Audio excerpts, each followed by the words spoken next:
Down, they just think they are. Another little wannabe gangster trying to play hard. Ding down, they just think they are. Another little wannabe gangster trying to play hard.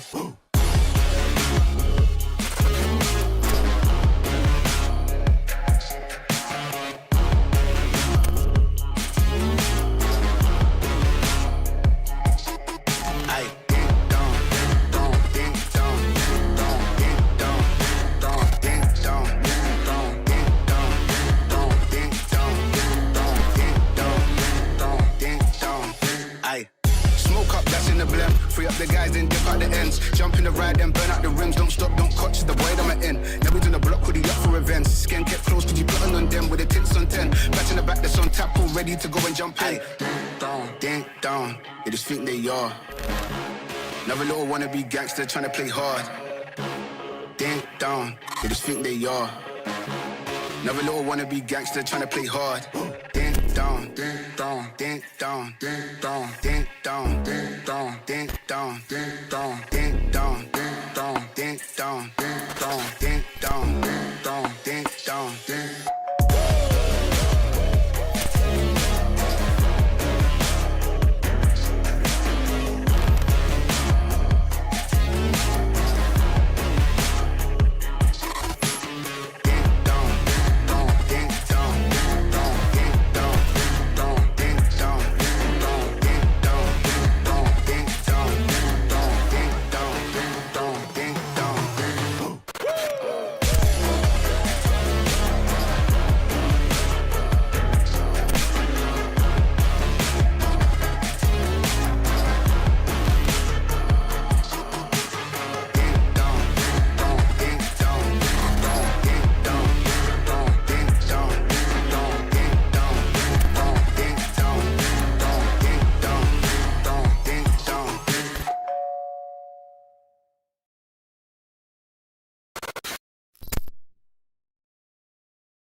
Can you hear me? Is it working? I can't hear my voice. Xbox is dead. Xbox is dead. Again. And again. And again. See you, man.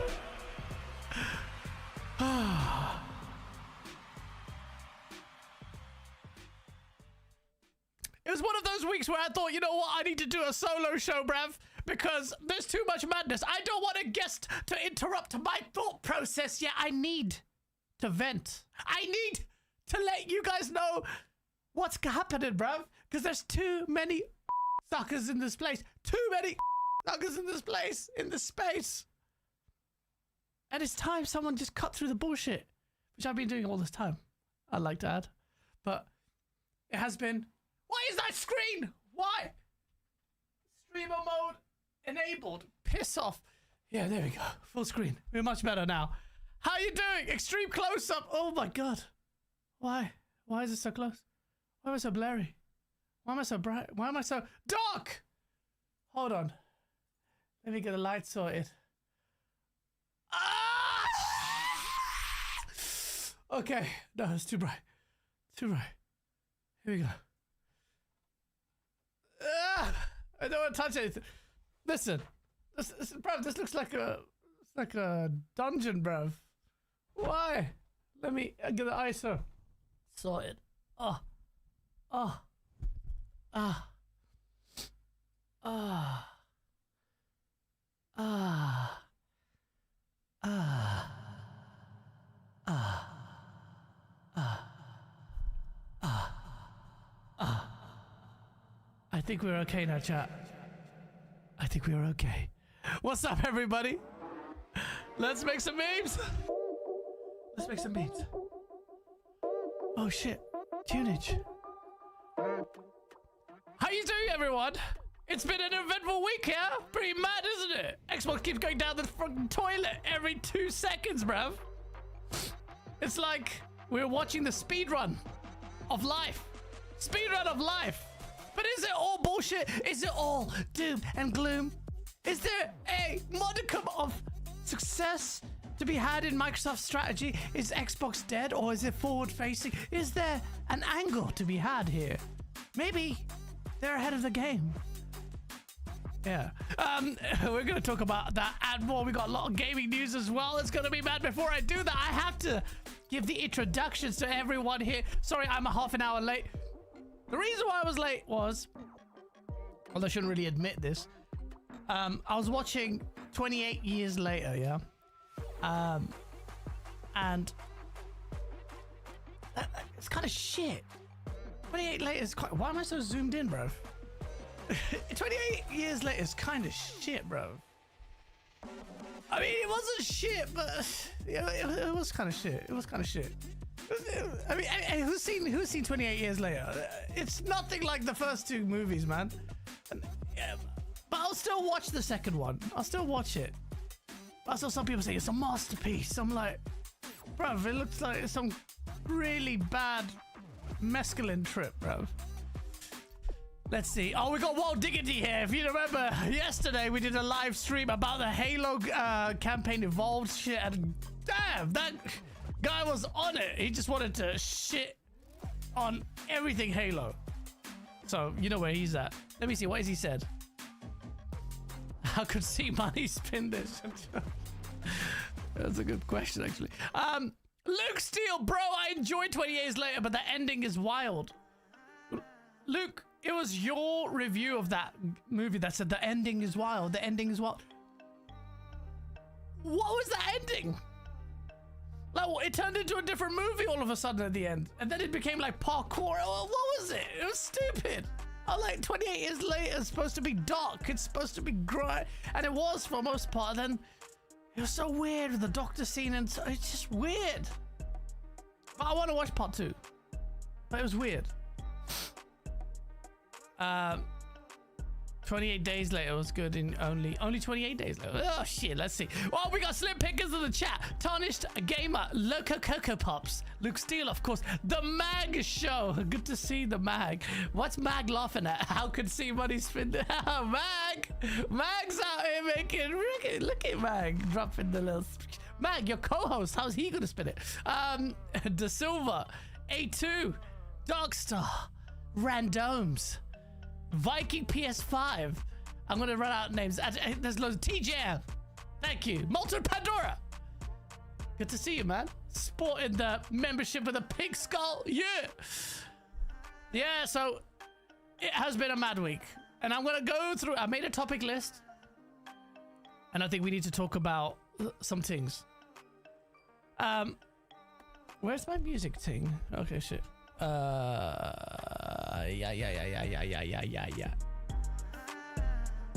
That's okay. The music levels are too loud, then let me know, yeah?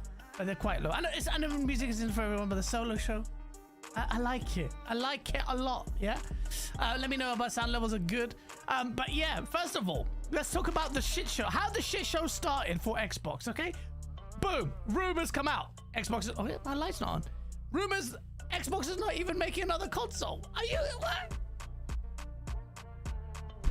Apparently, they are out of the hardware space. They're out of the hardware game. We start hearing rumors going around like, ooh, and this is pretty solid source at Xbox, or a leaker as well, who's leaked quite a lot of things. I don't remember his name, Stallion or something. But he shared that out. A lot of people start losing their shit, and then people change their minds. Now, fast forward, what happened was you had an Xbox exec come out this week. First of all, say we are 100% looking at making things in the future. We have our own next-gen hardware in development. Probably the last first-party Xbox device. What? We've been looking at prototyping, designing next-gen hardware and a lineup across consoles, handheld, PC, cloud, and accessories, which means OEM is the future for Xbox. Partnering up with other people. Watch this space. You already saw it with Asus. You're going to see it more and more and more.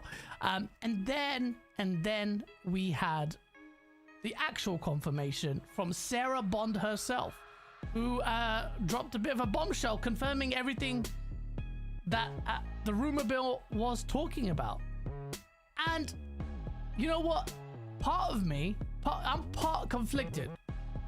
Because on the one hand, the next Xbox is exactly what I said Xbox needed to do with the next Xbox. The videos on the channel, let's talk about the next Xbox, the last chance. And we talked about what, others like Mutahar and others were talking about what Xbox need to do. There, Michael would take your Windows experience, take your PC prowess, combine the two and deliver something the other two can't, which is a hybrid console that can bridge the gap between PC and console, which makes so much sense in an arena now where PC is dominating the space. All your big Xbox guys are on YouTube. Most of them are on PC now. Cole Eastwood's on PC. Well, Rand is reading a book, but Cole Eastwood's on PC. I think Mag is on PC. Fonz is on PC. Well, Fonz was never really an Xbox guy. He's an everything guy. But yeah, everyone's on PC. Everyone's gaming on PC. I'm on PC because I'm PC Master Race. Get the Xbox label off of me. Yeah! Tear it away. How dare you? The sacrilege I've put up with this shit. This brand that just got absolutely bastardized by these execs. But I still need them to exist in this space. Why? Because we need the competition. Listen, you shits. Don't you realize that now, with PlayStation has carte blanche to take a giant shit on you? And they've been doing that. But the most hardcore PlayStation guys will not admit it. You've been defecated in HD all over, streaming diarrhea in your face, and you take the bare minimum. Oh, Astro Boy gave us a Ghost of Yotei. Bro, man, this is not the same PlayStation that you were being gassing up Like some of these guys are kissing their consoles or doing all sorts of shit. This is not the console to be gassing. If you've been kissing your console, bruv, you should be having sex with my PC, bruv. If we were talking about equivalents, this PC is 2 generations ahead. What are you gonna do? It doesn't consent. You're not worthy. You disgusting, filthy peasant PlayStation. Yeah. So wait, sorry, let me catch up with these super chat. Yeah, so it's bullshit. But so on the one hand, happy Saturday, Habibi. Thank you, Deadly Headley. Good, thank you, man. And Darkstar with a £20 super chat, showing a little love for Gas for giving up his weekend to entertain us. Oh man, that's very generous of you, man. Thank you so much. I really appreciate that. That's really nice, man. And I hope I am entertaining you. I love this solo show. I'll be honest with you. I actually prefer the solo shows. I like talking to people though. I'm not gonna lie, but so it has to be the right week, because then it's like a gamble. You get a guest in, and people are unreliable, man. I could talk because I'm unreliable, but unless you get the right get at the right week, it can be a little bit long, innit?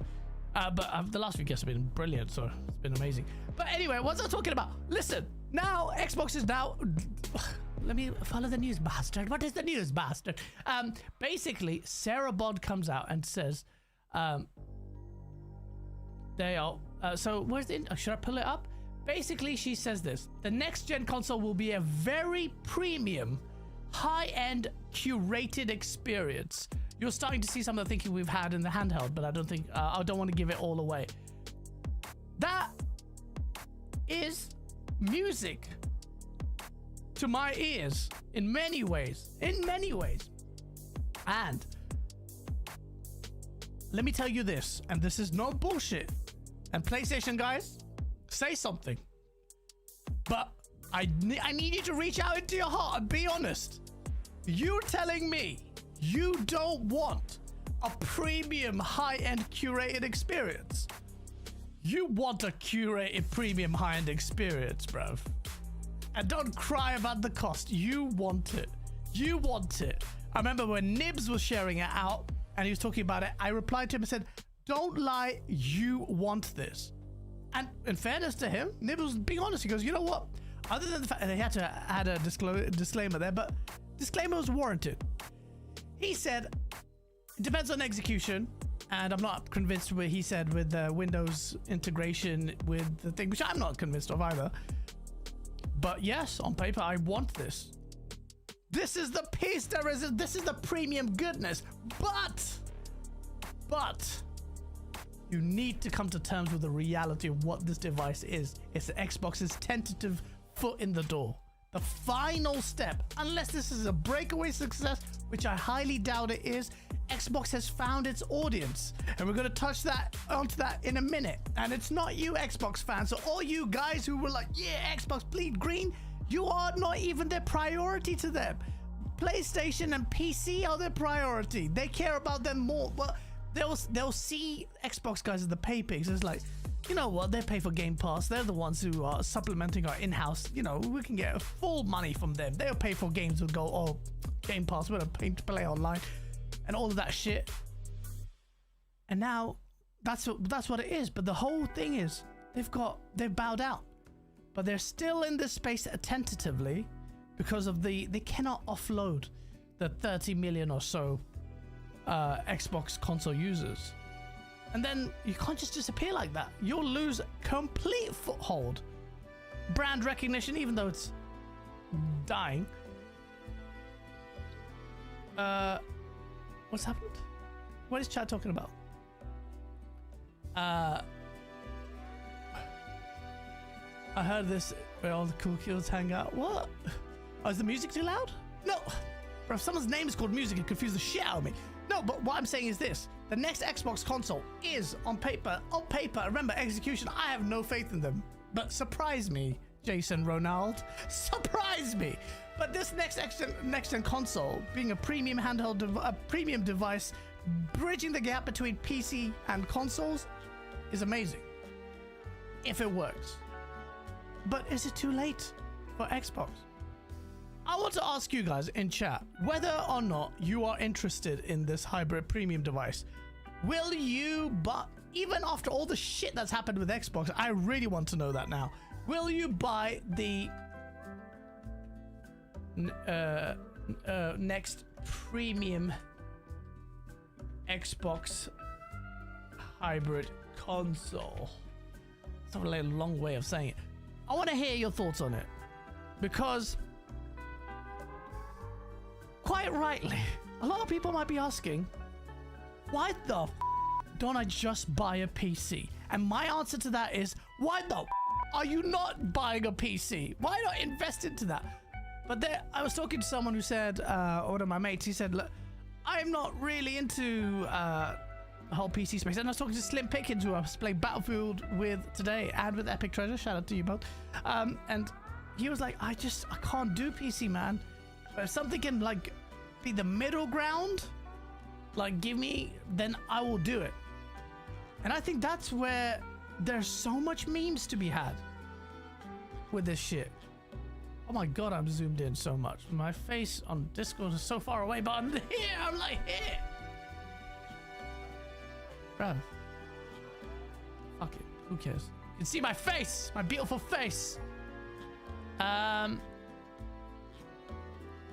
52. This is interesting. This is interesting. I need to. 51% of you are saying that you will buy the next premium hardware. Basically, it's 50-50. And you know, on this channel, I am the anti-pony. So, although there will be the weird ponies in the chat and watching it, which is nice. I like the balance, even if there are the ponies. I like the balance there, because it add a little bit of this, you know, debates and shit. But half the time you guys are fighting in chat all the time, which is hard to catch up with, because what the fuck? But yeah, so, but even me, who literally courted favor of Xbox fans by being a massive Xbox fan, disgruntled, as always. The audience is split. Half. And I'm glad. Microsoft. But yeah.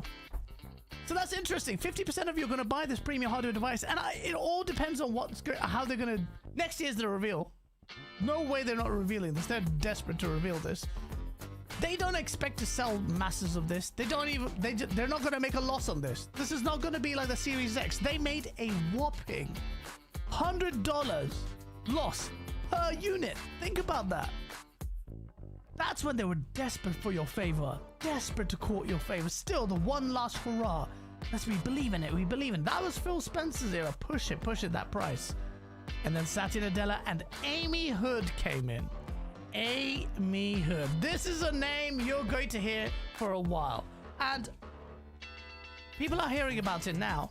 But in fairness to Rand L419, I hope I'm not shitting on your cornflakes, Rand, but I think you do deserve to get your credit. Rand even knew the name of the next the Halo before anyone. He told me 2 days ago, and it told me everything. He'd seen the game, because that's Randall Thor, the guy who's not an insider. But Amy Hood, he warned me about Amy Hood maybe a year ago, maybe a half a year ago. I don't know when it was, but he was saying, Gaz, all this shit is Tim Stewart and Amy Hood. He said that ages ago. I didn't even know who these people were. I was like, alright, safe. Who the frick are these pricks who's destroying the freaking brand, man? Randall Insider, man. Yeah, that's right. That's right. Randall Insider knew about these bastards for time. And these guys are running this business dry. So you're wondering, who the hell is Amy Hood? What the hell is you talking about, bastard? This week, we got Bloomberg is on the trial.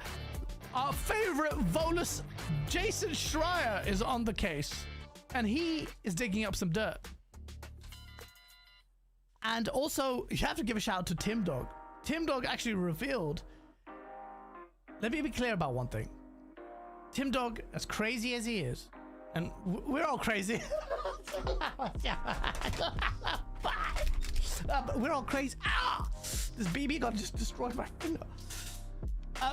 We're all a little bit crazy. But Tim Dog has sources.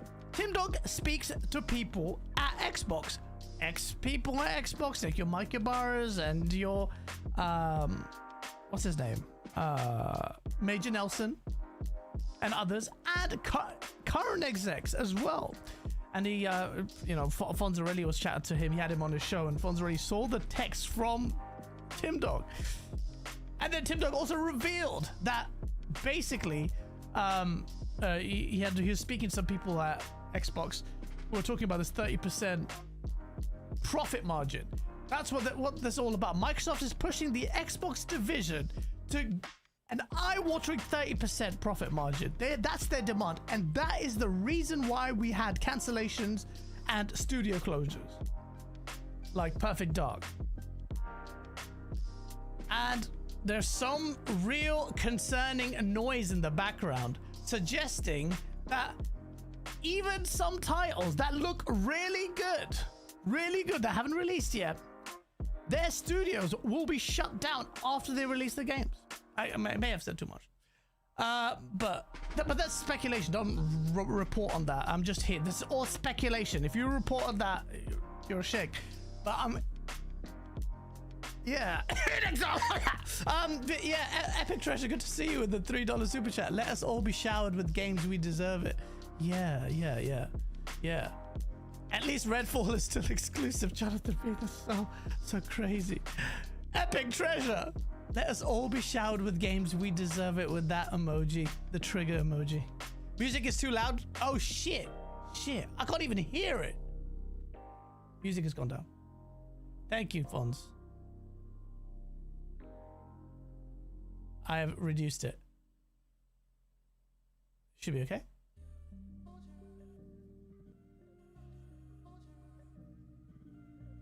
Yeah, I think music is good now. So basically, Fonzarelli and Tim Dog have been making memes, and Tim Dog shared it. And this is what's happening. This is what's killing the Xbox brand. They're treating it like a freaking raw business. They don't give a shit about the creativity anymore, which means you're going to see the cancellation of much smaller projects. I don't know whether or not they can even do Tim Schafer, so Rawley of The Keeper. I need to play that game. I'm looking forward to play that game.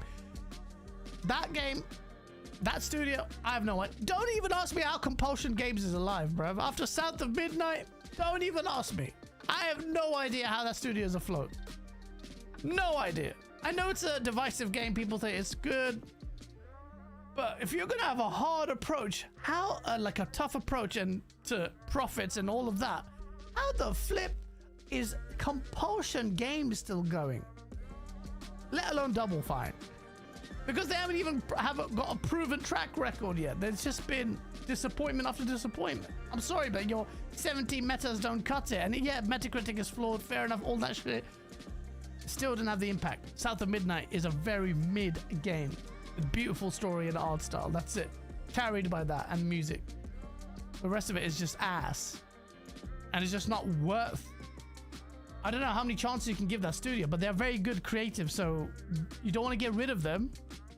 But then, how long are they going to survive? You got rid of Tango Game. You got rid of any... Well, I don't even know what In Exile was. Let's be honest. The incubation studio that was supposed to handle Perfect Dark, bullshit. But that's the reason why Xbox is in the shit state it is. Fonz? I've heard and seen things, says Fonz. It's gonna get much worse before things get better at Microsoft Gaming. And he's right. He's right. The shit news hasn't stopped. You're gonna see more and more of it. You're gonna hear more closures, more layoffs, more cancellations. Cancellations! They are coming for Xbox. Xbox is in such a shit state right now. Everyone's like, but Xbox released so many fucking games, man. They released like 12 games, man. And it's fucking great, man. And it's like, all right, let's take stock of it, okay? Avowed. Mid. Okay. Fine. Not for me. I didn't play it. Fine. South of Midnight. Ass. You may have liked it. Most people didn't. 5 people played it. Safe. Doom, The Dark Ages. Great game. Sold really well. I liked it. That is the one success. For Microsoft. Did it make waves? No, but at the same time, it's Doom. It's Doom. Decent entry. Enjoyed it. Loved it. Fine, that's one. Again, I'm just talking about me. But okay, fuck me, forget me. Let's talk about the general landscape. That's one title that's made an impact. And if you're gonna fight me over Avowed in South of Midnight, you better come loaded, bruv. You better come loaded, bruv. Because I ain't taking no Avowed. Everyone forgot about Avowed. For good reason. Who remembers Avowed? Who remembers South of Midnight? What else? The Keeper. 3 people are playing it. Safe. But it's an art project. It looks really good. May not have had the big impact, but it speaks to the diversity of Xbox games. And we have to give them, look, Avowed is an RPG. Then you got South of Midnight as a third-person game. Then you got a first-person Doom game. Like, look at this, 3 genres. Then you got whatever the hell side-scroller freaking Keeper is. These are freaking completely different genres, man. You gotta rate them, all right? Then you got Call of Duty, which is a first-person, but it looks like at this iteration of COD is looking like shit. And it's getting murked by Battlefield, and Battlefield absolutely defecates over it. So that's a standard. Okay, that's the COD cycle of ass. It's in the ass cycle right now. But that's COD. You can't downplay COD, right? But you can't upplay its fate. Like, if no one is every time someone mentions COD, it's bad. Game looks ass. The cosmetics are stupid. Gunplay is bullshit. The aim assist is ridiculous on controller, apparently. I was watching Shroud play, like, it was just dumb. Hackers straight away. We had that with Battlefield as well, but same usual shit. I don't think this COD is going to make any waves at all. Although they did get rid of skill-based matchmaking. Can speak properly, guys. Yeah. All right. Fair enough. Safe. That's a good decision they made. What else is coming out? Ninja Gaiden, which I need to play. They didn't make it. It's not a first-party title, but they published it. Fair enough. What else is there? Grounded 2? Elder Scrolls Remake? You know what? Reading that out, that's not so bad. Reading that out, actually, I'm going to contradict myself. That's actually really good. Bruv, okay. They're not big heavyweight haters, but you're gonna ever guess of Yoda. Shut off! Oh man, guess of you freaking won't I? Plays like Eternal. Eternal was good. So Xbox had a really solid year spread across the board, but it didn't have that wave, that impact. Which is fine. But that's it. They released that shit. That's the end of it. Remember this. Remember my words. This is that was the sperm had been ingested and gestating for time on these titles. Time. And now it's gonna be gone because they cancelled so many games. I have so much concern about Undead Labs. What's gonna happen with State of Decay? Because if it gets cancelled tomorrow, I wouldn't even be surprised. I wouldn't be surprised. And you know what's gonna happen? I'm gonna see some absolute dickheads go, oh no, this is what happens when you spend so long making game in development. Bruv, the same thing that they said about Perfect Dark. They're like, oh, we shouldn't spend so long making... Who's responsible for that? Who's responsible? You not Phil Spencer? Who is responsible? It's Xbox. But yeah, generally, Xbox across the board had really great games. No one bought their console. And now, Xbox games are going to go everywhere. Including one of their biggest titles ever. The title, ladies and gentlemen, that gave birth to Xbox. Without Halo, they wouldn't be at 360. Without Halo, Xbox would have been a little project that would have failed and done. Finished. Khalas. Tamam. Done. Khatam. It would have been dead. Halo has been such an instrumental force in the gaming space. It has been... if you talk about a killer app in the gaming space, you cannot not talk about Halo. Halo is the killer app that Sony struggled for successive generations to kill. And it couldn't do it. It couldn't do it. It tried admirably with Killzone, but it failed. It tried so much, and it just couldn't replicate it. And that's what pisses me off that they gave up this gen. Because this gen, when 343 just shat on that IP, they could have made some waves. We could have had some competition.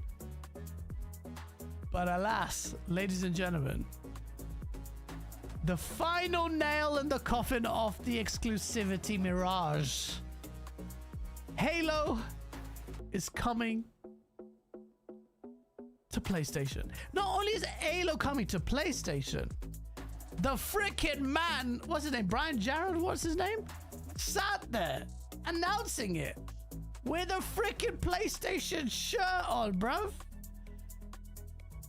Xbox fans, you're being treated like vagrants. You're treated like lepers. And you're sat out in socials with little dancing memes going, ooh, what is everyone worried about? I'm eating well. Trying to cap for the brand as an Xbox console fan. You're stupid, bruv. They're stupid. Don't do that. It's just so dumb.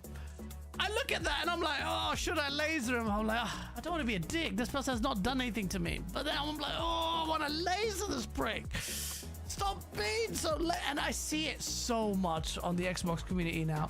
I know PlayStation guys are absolute single-digit IQ moron lemming retards, bro. You look at them and the social freaking recluses. Half of them hide their faces. I know they're dickheads. I know they're dickheads. The worst part about all of this is them gloating about all of this because they're the biggest. You can smell them from across the pond, bruv. You can taste their diabetes, bruv. But the Xbox guys who are just capping relentlessly or posting the little Game Pass eating good gif, you post that in my thread, bruv. I will freaking swanton bomb your mum, lad. What are you doing? Don't do that. Game Pass eating good gif after the freaking 50% price rise, you.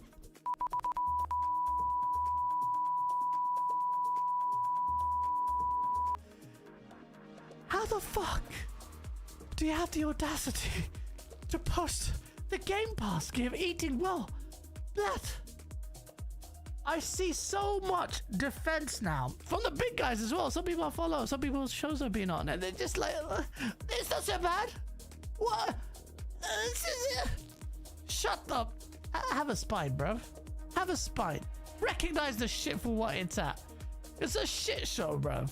It's an absolute utter shit show for Xbox. And you should... will I be lying if I say I'm not reveling in a part of it? Yes. Me and Fonz in the background, we're laughing at this. It's like, these dickheads came at us all the time for... Bro, I've been getting it since the XNC days. And it's come to bear, isn't it? The fruit has come to bear. I had so many people who came from the Xbox camp go, I'll make you a bet. If Gears comes, then I'll give you some... Where's he gone? Cold Weep, where are you? What happened with Gears? Oh, Halo's not gonna go. Halo's gone. Halo is your tentpole franchise. That's your identity. When Phil Spencer said, if we lose our way with Halo, we lose our way with Xbox. Not only did they lose their way with Halo, literally, they lost their way with Xbox, literally, to the point where now they're bringing Halo back, but on PlayStation. The poetry of it all, hey? How's Phil Spencer not wearing a full niqab every time he goes out to these showcase events? Are you guys still gonna line up to kiss his cheeks? To get his signature, his autograph? I am gonna be a leper in the Xbox community, or I'm excommunicated anyway, right? PC Master Race, right? And I'm gonna have enemies on the PlayStation front because there's no way I'm relenting with the PlayStation guys. You guys are worse. You guys will accept everything, Mr. Concord is fire piece of shit. So PlayStation has coasted this entire gen. Just coasted. And Xbox has relented. The one thing I wanted from this brand, one of the few motherfuckers in this space that just wanted competition and didn't have that. Xbox has relented, and what's gonna happen? PlayStation is laughing. PlayStation is laughing They're giving us Halo. That's crazy. They've given up. They desperately need us now. We can do whatever the hell we want now. Don't have to worry. Don't stress about our first party shit. Just coast. Let's just coast. That Naughty Dog just sat out for a year, for a whole gen, and gave us remasters. Let's just coast. Let's just coast. Bullshit, bruv. Read your WhatsApp messages. Oh shit. Oh shit. What's happening? What have I done? Where's my phone? Oh yeah. Hold on. Fonz, you scared the shit out of me. Yeah. No, it's all good. It's all good. Fonz, I need time to vent on a solo vintage. I need to vent. Is this a rerun?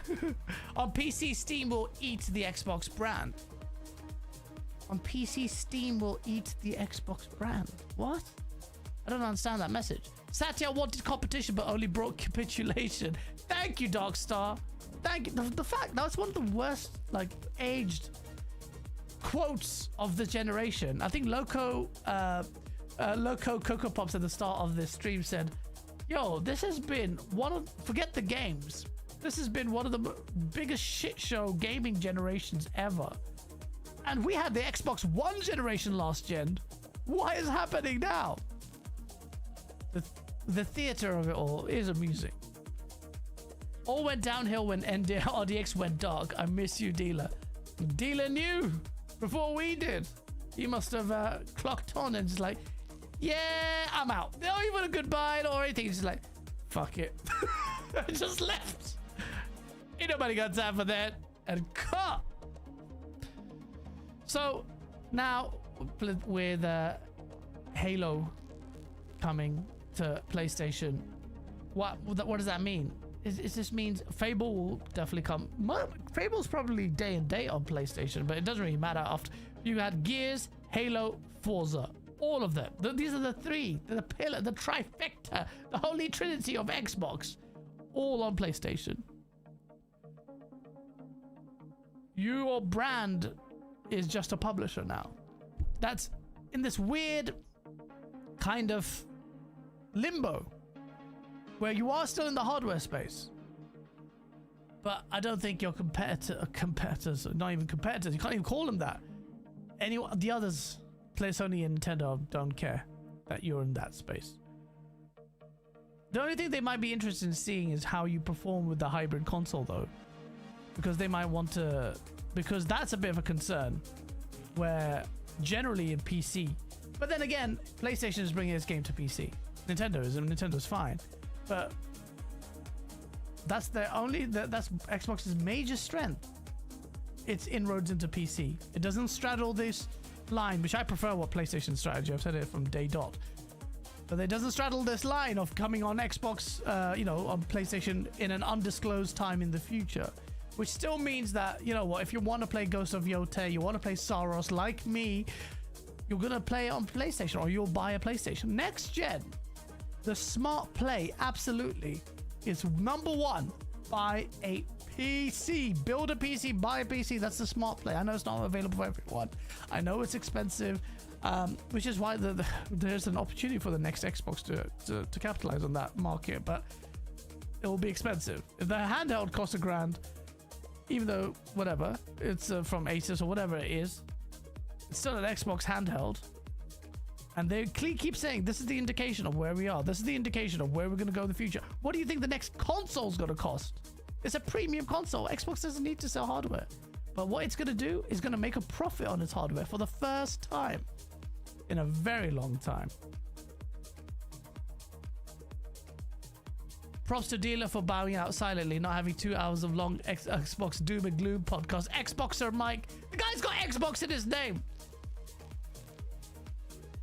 Xboxer Mike is probably on C-Money Show and all of that stuff. Go there. Why are you here?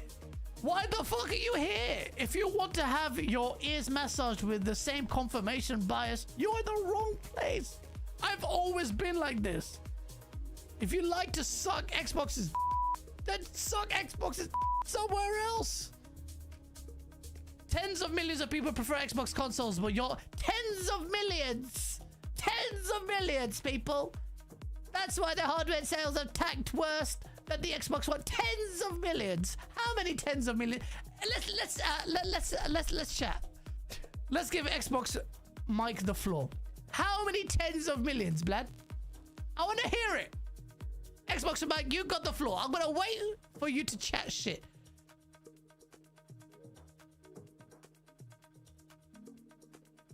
Tens of millions.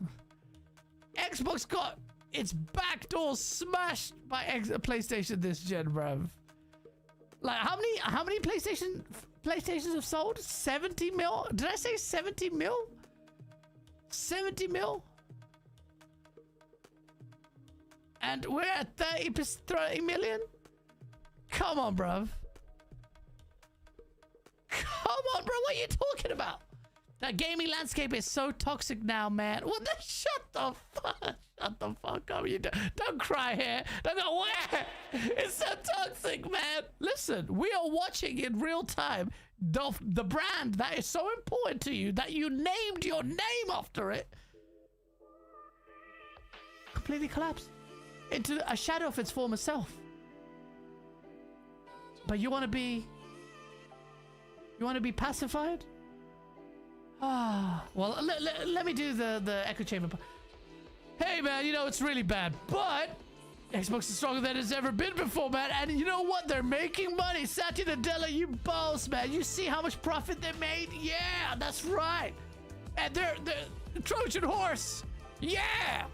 And Xbox gonna be everywhere, man. Your phone is an Xbox. This is an Xbox. My ass is an Xbox. Everything's an Xbox. Everything's an ass. Shut the fuck up. This is where we speak the truth. If you are here, this is unfiltered madness from a madman. But at least there's no corporate cuckery. I don't rely on the money that comes from here for anything. If you give me the money, I will put it back in the channel, make more memes and buy more props. That's it. I don't bank that money. That money that it comes from here is minuscule. 300, 500, 600 quid a month goes straight into the props. It's nothing to me. But I'm here to spread the gospel. I'm not your grifter. I am someone whose nipples you should be biting hard at. Please feed us, guys. Please, unfiltered greatness. Feed us the milk. I'm chatting so much shit today. Stop the doom and gloom. Leo Lion is saying that. Stop the doom and gloom. He's got to be sarcastic because Leo is a PlayStation fan. He's enjoying all of this. He's enjoying all of this. Citizen Cyber says, Gaz, toxic positivity has done far more damage to the quality of games we play than good old-fashioned pessimism. Citizen Cyber, a man after my own heart. The toxic positivity crew. And this is where the Xbox channels need to really look. I know we're friends. I know we've been on your shows and stuff. But I've spent the last couple of years just wanting to just fist you guys for the shit that you say, and I'm being cordial. Praying that you step out of line and say something about me or something so I have an excuse to laser you. But I'm trying to be nice because you were nice to me.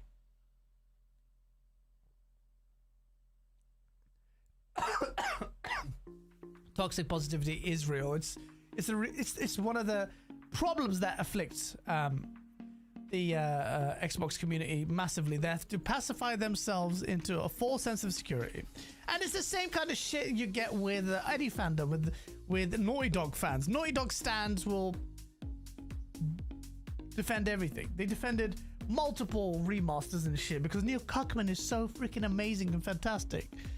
I saw someone really, I'm not going to mention it, but the hypocrisy of this piece of shit, and you know who you are, to weaponize a serious event when simultaneously sucking off the same man who built a game that... Shut the fuck up. I see your pettiness, you piece of shit. You're such a petty little man. Go DM other people to like your tweets and shit. You know who you are, you basic bitch.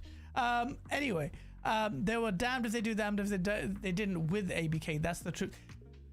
Can I just talk about this ABK thing? I see this reductive, stupid bullshit that actually PlayStation guys perpetuate to make themselves feel good after they had a cake in their face to keep sharing my "Oh Hail Spencer" song, and it was beautiful. But you guys were dying, spent 2 years crying about this deal, saying it wouldn't happen, celebrating and naming your name the CMA, and it went through like I said it would. And very few people said it would, but I did it, didn't I? And it did. And now you say, oh, look, ABK is the reason all of this is happening. You fucking idiots. What do you think would happen? Think about the scenario. I need everyone to think about the scenario. If ABK didn't happen, knowing everything you know now about Amy Hood and everything about it, Xbox, and the truth that's come out, what do you think would happen to Xbox without ABK? You think there would be no game cancellations? You think that these games would carry on running like they are? The studios that you think you'd see Perfect Dark? You think you'd see Tango Gameworks still exist? Really? Really? Idiots. The ABK is a gift to Xbox fans, or real Xbox fans who don't like to get shafted. I'll tell you why. Without ABK, Xbox would be done. There is no way Xbox would even exist. This console, this next gen hardware console, probably wouldn't even exist without ABK. And without ABK, they'd be finished. They'd be walked off. 7 billion is much easier to scoff at. Like 7 billion is nothing for Microsoft. Call it 10 billion. I'm talking about ZeniMax. They're just AI is such a big draw for them. They got the shiny eyes on AI. You think they give a shit about the Xbox brand, but they have spent $70 billion. So dumb and so slow in reacting to the gaming landscape, and propped by the COVID bubble, which was a massive gift. For if you're an Xbox fan, you should be so happy that ABK went through. I see it all the time. I argue with my friends about it. ABK is the gift. It's the only reason Xbox even exists, in whatever form it exists in the space right now.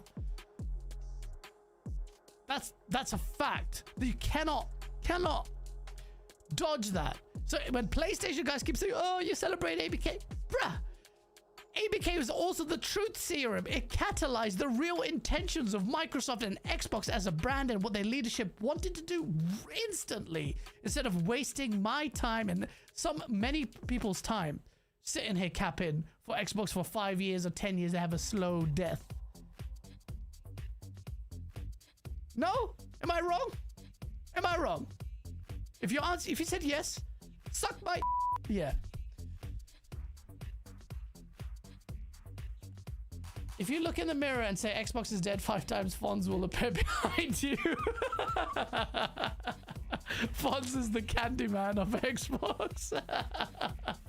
That is also true. Fonz has been enjoying the demise of Xbox, the slow murkage of Xbox so much. Me and Fonz have been saying that for a while, man. Oh, shit. Oh, man, wait, I want to take my shirt off, bruv. It's so hot and cold outside, but in this studio, there's so many freaking PCs and 5 screens. Give me a sec. Give me a sec.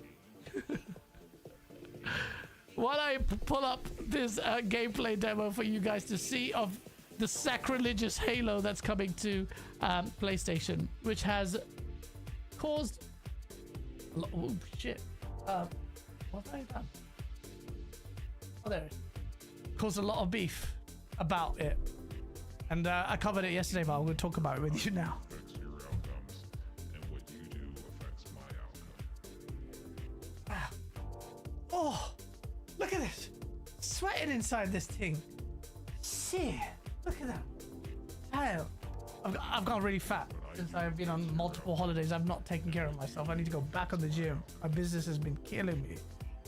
Running my own business poses its pros, but also its cons. While I was just playing, I noticed in the corner of my eye,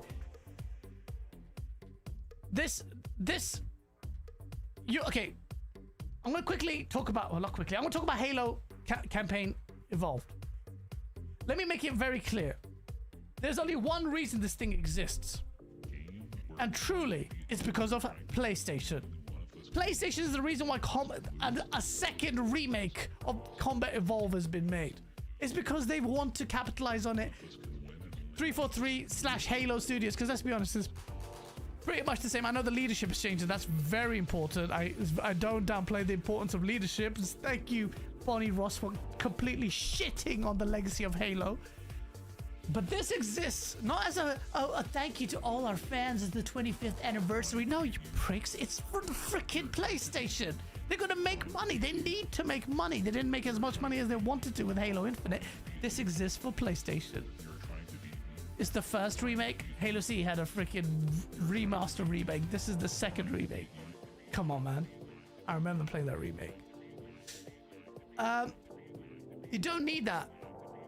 Now, I'm such a big Halo stan despite being completely abused by this company who still blocked me, by the way. Thank you, Halo, for blocking me. It's probably better for your mental health that you keep me blocked. Basically, they've released this because of PlayStation.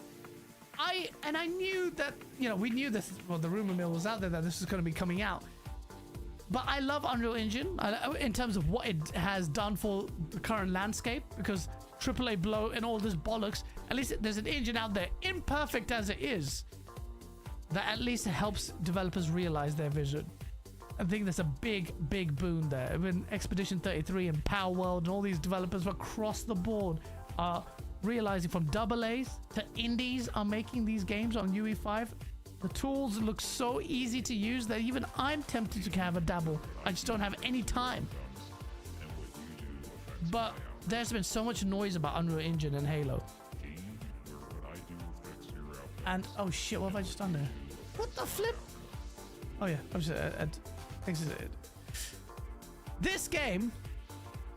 One of the things that every time I say good things about Unreal Engine, people are like, "Oh yeah, but UE stutter." I'm like, fine. That is a problem. Not everything's. What the fuck is this? Carrot browsing. What the hell is carrot browsing? Oh shit! What the hell? Why's it got 2 times, bruv? UE5 stutter. This game, this trailer shows a lot of it, and you'll see pop-ins everywhere on the silver structure right there. You see that? You'll keep looking at the silver structure. There's so much LOD. I don't know if it's LOD pop-in or whatever pop-in. But you see that all the time with Master Chief's armor, every time it switches scenes quickly.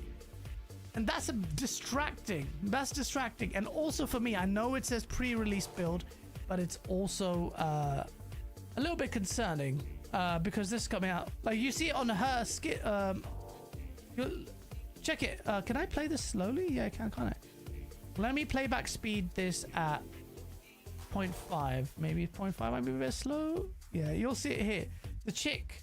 Oh yeah, you see that? Let me go even slower so you can see. Playback speed 0.25. You see that? You see the armor there? Yeah, you see that kind of blood. It's distracting. Look there. Oh shit! Look, I'll do it frame by frame.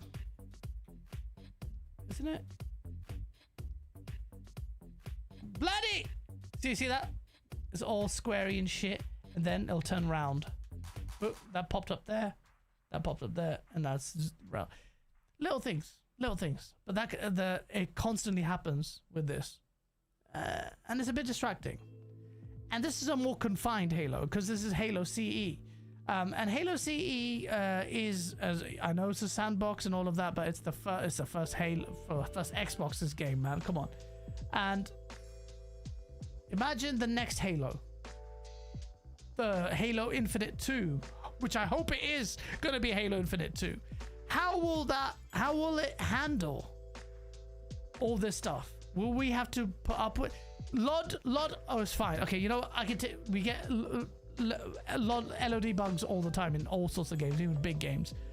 The stuttering is going to be an issue, especially for multiplayer, where obviously you dial down the effects quite a bit, typically in your multiplayer games versus your single player games. But that's the only thing that I'm a bit concerned about with the engine. But generally, I've seen so much discourse about people saying, oh, it's lost the spirit of Halo. To me, this is such a faithful creation of Halo. It's a step up from the CE remake again.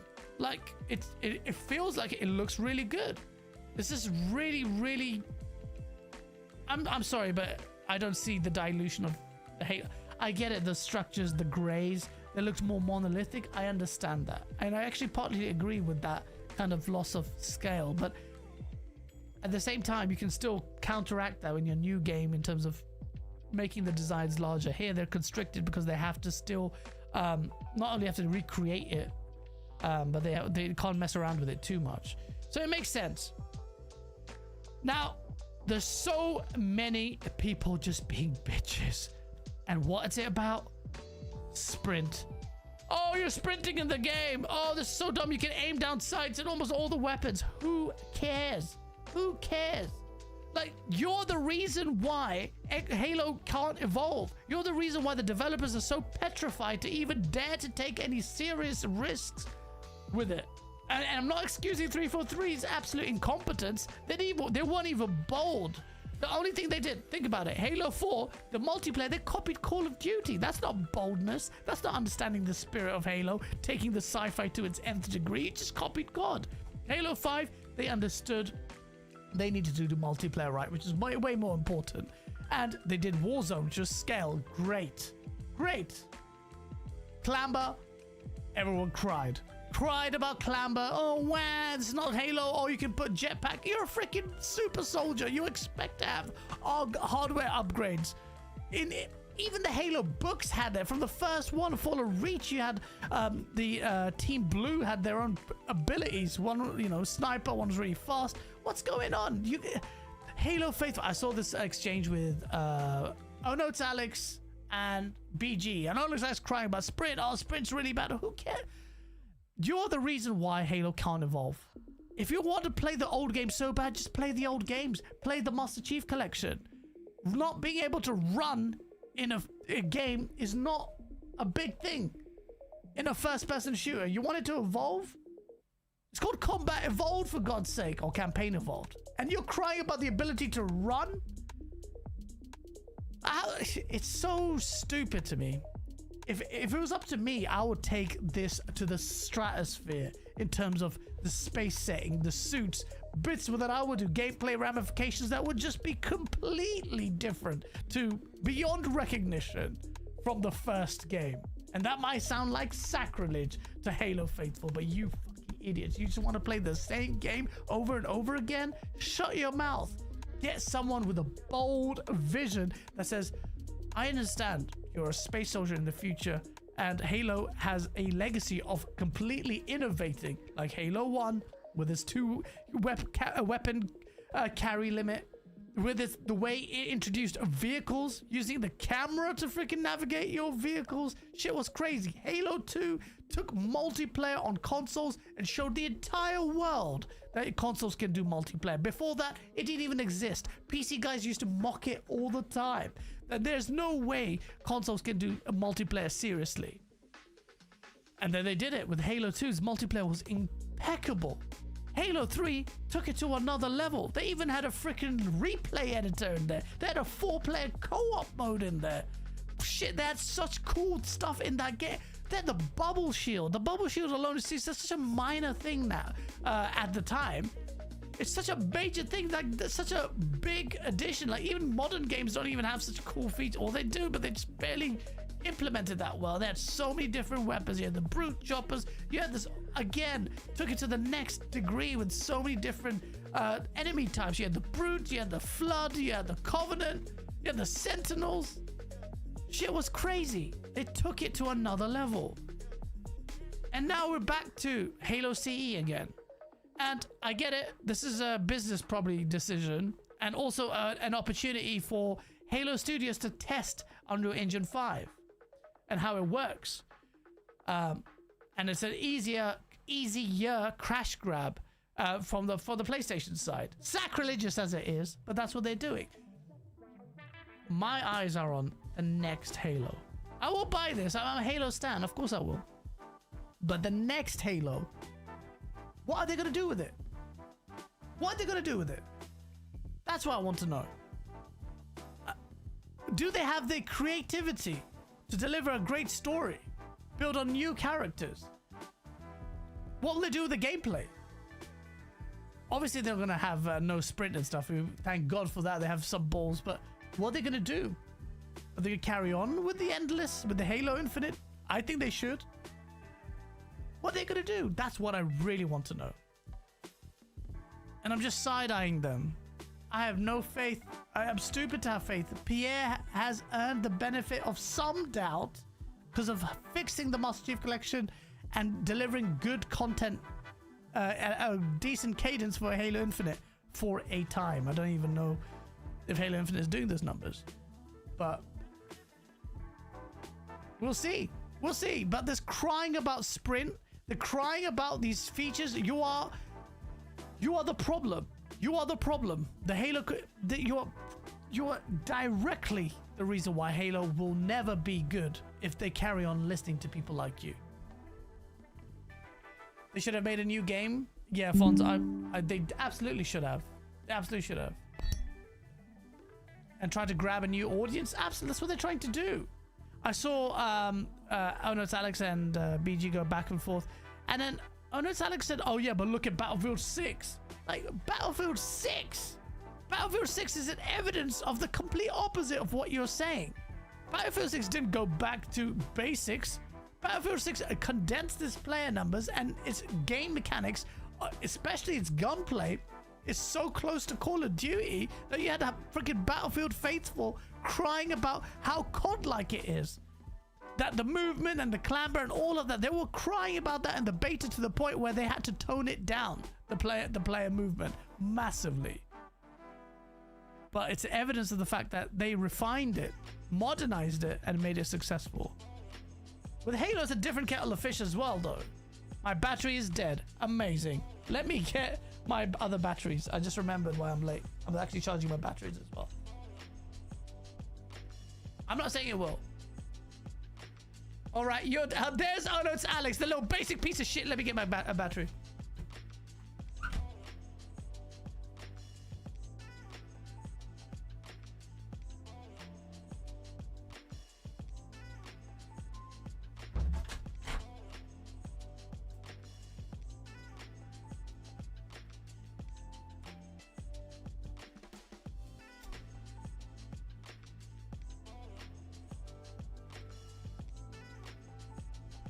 Shit, I'm back.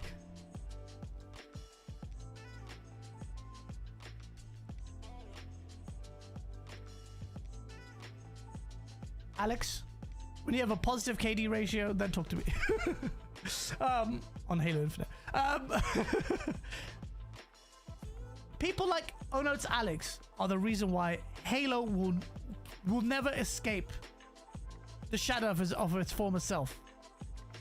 It's people like Alex that are holding back Halo. They will cry about the ability to run in a game where you're a super soldier. Think about what I've just said there. Hear that again. You will cry about the ability for a super soldier to run. And also the ability of the super soldier to do this. This is what we're talking about. This is what Halo has to contend with. The real reason Halo sucks. It's Alex. It's Oh No It's Alex. Do you still trust Xbox to make a game with a great story? You mean a Halo game? I have no trust, an unequivocal trust in anyone, especially at 343 or Halo Studios. I don't have that unequivocal trust. They've let me down so much, especially with the incredible lore that they completely ignore. So, how could I have trust? How could I have trust? Do you have trust? But I'm telling you, the potential for Halo is astronomical. Even now, especially now with sci-fi. That sci-fi based shooter, the lore alone has already been written. Greg Bear has written, and bless him, rest in peace, really good author. His book is so good that I guarantee you could deliver an incredible Halo game. Not even Halo, in the Halo universe. The precursors versus forerunners, you could just blow people's minds away. But they don't have the appetite for that. It looks nice. Unreal Engine 5 looks beautiful. It has its issues, but it looks great. And oh no, it's Alex is crying because he hates UE5. And UE5 is the future.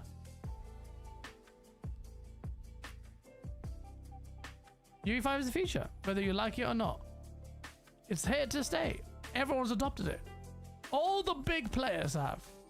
Fonz, your best, one of your games of last generation was what? The Witcher. Who made The Witcher? CD Projekt Red. What is CD Projekt Red gonna do? They're gonna go, bam, straight into using Unreal Engine 5 for everything. Cyberpunk, The Witcher, all of it. Everyone's using UE5. Ponies are so excited for Halo because they got nothing. Look, PlayStation guys have spent 3 generations trying to build a Halo killer and they couldn't do it. So of course they're going to celebrate Halo. They had Concord, man. They can't do first-person shooters. Just, despite all the benefits I give them, they couldn't do it. PlayStation couldn't do it, and Xbox gave it to them. Terrible. Fonz probably wishes he made more money than me. That's why he's got to cancel his Game Pass subscription. He can't afford $10. Bruh, Fonz can afford the subscription, but he's not going to subscribe when half the games don't appeal to him. Xbox is king. What game was he going to buy? Call of Duty? Come on, bro. Fair Games might be good. That will be a shocker of the century if Fair Games is good. After Jade Raymond has just left. And most people say it's shit. But you never know. We're crying over a game engine? Bro, we're crying over running. The ability to run. Aaron. We've got... Oh no, it's Alex crying that you have the ability to run in this game. Fonz, do you want to come in here? Come have a chat with me. Are you going live? Oh no, you go live on Tuesdays now. You can come in here. Come in here, Fonz. Join the waiting room. I want to have a chat with you about a like-minded individual. Y'all don't think UE5 will get better over time? Yeah, I think it will. I think Unreal Engine 5 will get better over time. Bro, people don't understand this shit, man. Your Unreal Engine 5 is helping developers realize so much. You got the Game of the Year contender this year, which is built on UE5, and a smaller team said that they would have to pare down so much if it wasn't for UE5. That alone should people say, all right, you know what? Shut the fuck up. How well developers, even though it's a whatever, dodgy ass jank game. Think about what they did though. They've never coded in their life. They were learning to code while they were building that game. They must be swimming in the cash now. After Nintendo sues them and whatever they get back. But you know what I mean. UE5 is such a good engine. It's come at the perfect time, but it has its problems. I am not saying it doesn't. But either I sit here listening to AAA space and developers crying, going, "Wah, it's so expensive, nothing can happen," and then not have an engine that can actually pacify them a little bit, enable them to redress the balance and the inequity of having all these costs come up, completely hinder their development. And apparently this is the reason why game development is so lax, or the game walls are so shit. But really, it's the new generation of developers, man. A lot of new developers have come into this space where gaming has become really popular. When we grew up, gaming wasn't popular, man. Gaming was the nerdy thing. If you couldn't even admit to playing video games, people were ashamed to mention it. I remember it all the time in school. People wouldn't mention it. I did. I was very different. I was very different. I would say, yo, and it would reveal to me how much people actually loved gaming. There were so many people who did. But back then, it was a very enthusiast-driven medium. When you had your John Carmacks and stuff sat in the attic coding for these games. This is why Expedition 33 is so good, because it harkens back to the days of old where developers and people came together because they had a clear vision to build something special. That's why it works. That's why Expedition 33 works. It feels like old crew, the old guard, the people that understood the craft came together to build this game. And with UE5 though, it's gonna enable indies and AA's to do so much. So much. You lived in the arcade. I loved the arcade. The arcade was a magical place that one of my regrets, I would say, even though I couldn't, because I was a little kid and couldn't really afford it, was not being able to spend more time in the arcades. I used to dream of being in the arcades all the time. All the time. I used to love being in the arcades. The smell of the arcade, the sounds, it was just, oh, man, I loved the arcade, man. I remember one of my uncles, he had his own kind of, he had his own arcade. It was like not a bar. This was in Pakistan, so there was no alcohol there, but there was like a snooker area, and upstairs was an arcade. And I went there once, and I was mesmerized. I couldn't believe it. I was in heaven. You know, with gaming, I felt there was love at first sight. Very few things, you know, you have love.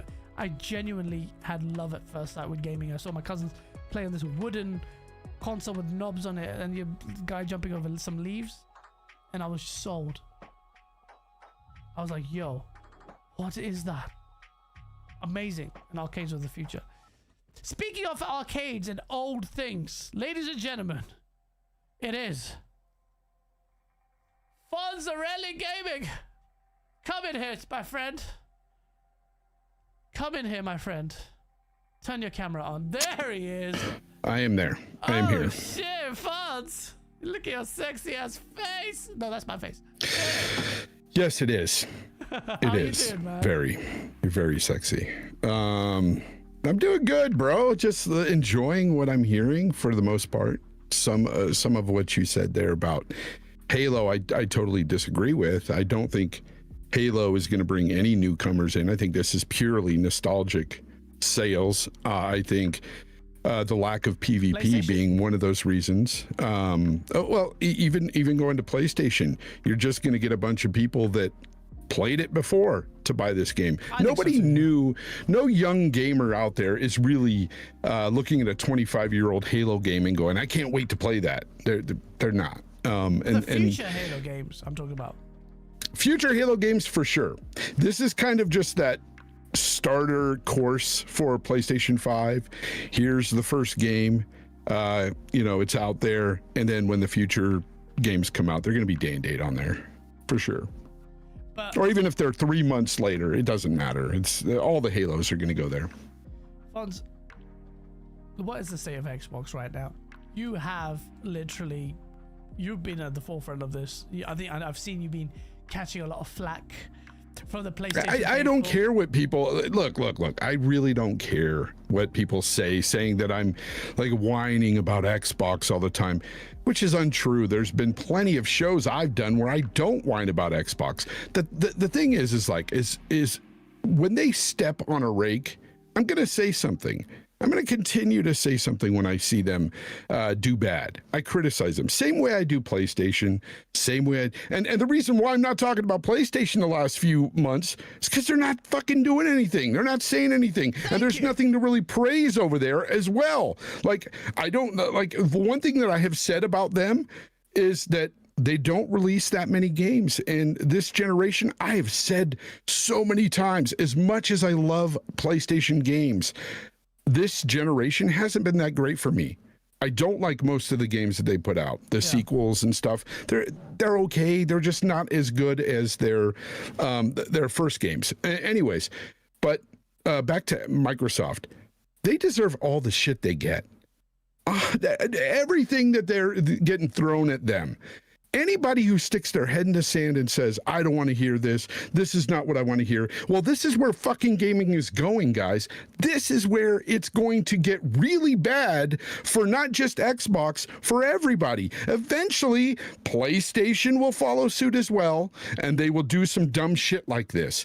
Microsoft has already put an unrealistic expectation on Xbox. This 30% profit margin, people are just scoffing at that and going, "We eating good over here. We're eating good." Like, bitch, you ain't eating good. You're eating a lot of mid-ass games this year alone, okay? As much as you want to say that you love these games, like Avowed. Let's take Avowed for a second. You can, anybody, this is all opinionated when it comes to games. Sure, you can love Avowed. But if you look at objectively, if you look across the board, you look over at the Steam charts, you look at over people buying Avowed, it's very little, it's minuscule. So what that tells me is that even in Game Pass, the people that are playing it there, and I know this for a fucking fact, a lot of the bigger Xbox YouTubers that have played Avowed didn't even fucking beat Avowed, but called it great and amazing. So what does that tell you about that game? Again, then you got South of Midnight, another little game. Sure, it's got some clever music and all this stuff, but in the end, the gameplay wasn't that great. And it's compulsion. Compulsion never really moves the needle. These smaller games, these mid-ass games they throw into Game Pass, I call them filler games, Gaz. They're like those they're like those songs on an album that aren't very good.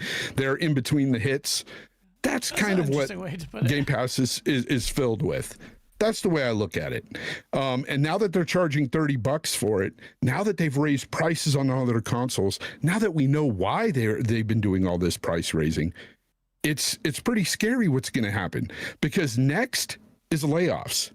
That's the next step. Oh, we've already had we already had a bunch of layoffs, but more are coming. The reason why I know this, not only heard some things, but also I know, just looking at businesses and seeing how things play out sometimes. I myself was part of a business that shut down. I know what usually happens in cases like this. They hired a finance company to come in and clean house. That's what Microsoft did. Okay, so they are cleaning house through that whole Xbox division. And as much as you guys want to say Tim is crazy, I've literally seen fucking texts from executives at Xbox.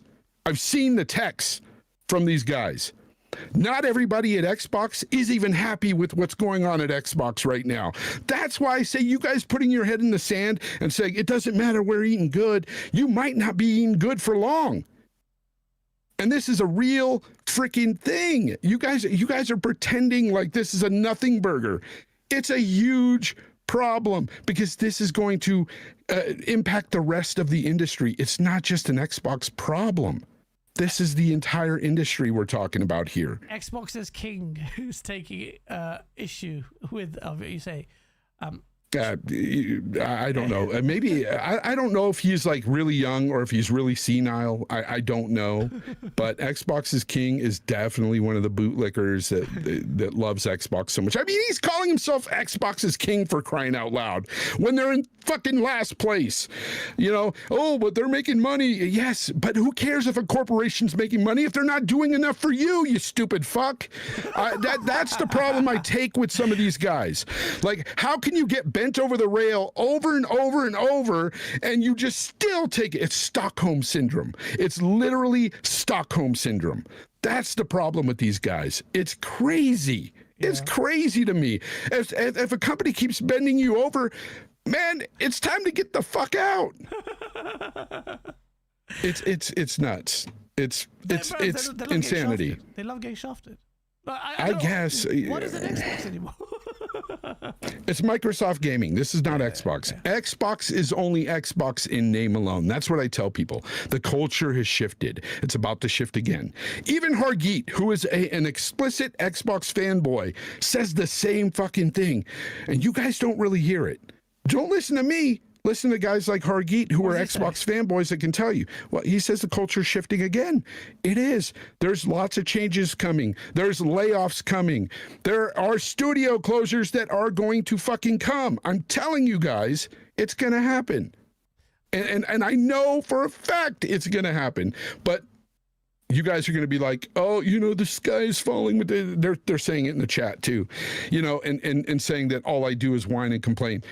I'm passionate about this stuff because this is going to impact all of gaming. People who don't think it is are just, again, your head's in the sand. and I wish you good luck. But what's going to happen next generation? Follow along, guys. Those of you that are half retarded, please follow along. Here's the thing. Next generation, you're already going to start off consoles at $700. Bare minimum, if by some sort of miracle, if PlayStation gets their console down to 600, it'll be an absolute miracle. I don't believe that's going to happen. I think it's going to be at $700, bare minimum. Especially if the next Xbox is going to be over $1,000, which is probably going to be the case. And if that's the case, that gets rid of so many gamers right there who can't afford to get in. Console gaming was all about getting people into gaming at a cheaper price. They used to take what do you call it? They used to sell these consoles at a lower price to get you in to buy their software to make the money. That's how it used to be. It's no longer like that. We've heard all the companies say this. It's not just Xbox, it's PlayStation as well. Yep. They're not taking losses anymore on all hardware. What is that going to do? It's going to alienate a lot of your gamers, the potential console gamers. Going into next gen, there's one or two things that are going to happen, or these things are both are going to happen. It's not just one or. Both of these things are going to happen. You're going to get a lot of console players from Xbox that are going to migrate over to PlayStation 6 because they can't afford this new $1,000+ box, or they just don't want to deal with PC aspect of things. And you're also going to get the gamers that just simply can't afford it. I've had people tell me, Fonz, I can't afford a $500 plus console. Like after $500, it's too expensive for me. That's too rich for me. I'm out. So next gen, I guess these people are out. And once they're out, that's a lot of gamers not being able to buy the software. So here's my theory on what's going to happen then with Xbox. So Xbox is going to then say, all right, gamers, for those of you who can't afford our box here, we're going to have cloud. We're going to have other OEM devices that are made. Maybe they're cheaper. Maybe they're cloud-based. I don't know. They'll have Game Pass on it, and they will have a Game Pass tier that's all ad-driven. Ad revenue. I think that's a big play for them. Ad revenue, because ad revenue makes a ton of money. And Matt Booty's latest quote about how they want to be more like TikTok, or that's their main competition now, tells you everything there about ad revenue. That is an ad revenue driven site. YouTube, ad revenue driven. They make tons of money on it. You get a podcast that's like 3 hours and you get all those ads in between. That makes so much money for the company, for YouTube.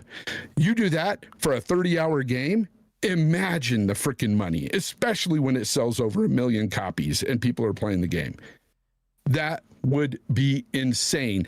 And Microsoft knows this. They're not retarded. They know what to, they know. Yeah, well, yes, but you know what I'm saying. When it comes to business, when it comes to money, that's all they see. Yeah. And they see that ad revenue is a huge business. Mark my words, that will happen.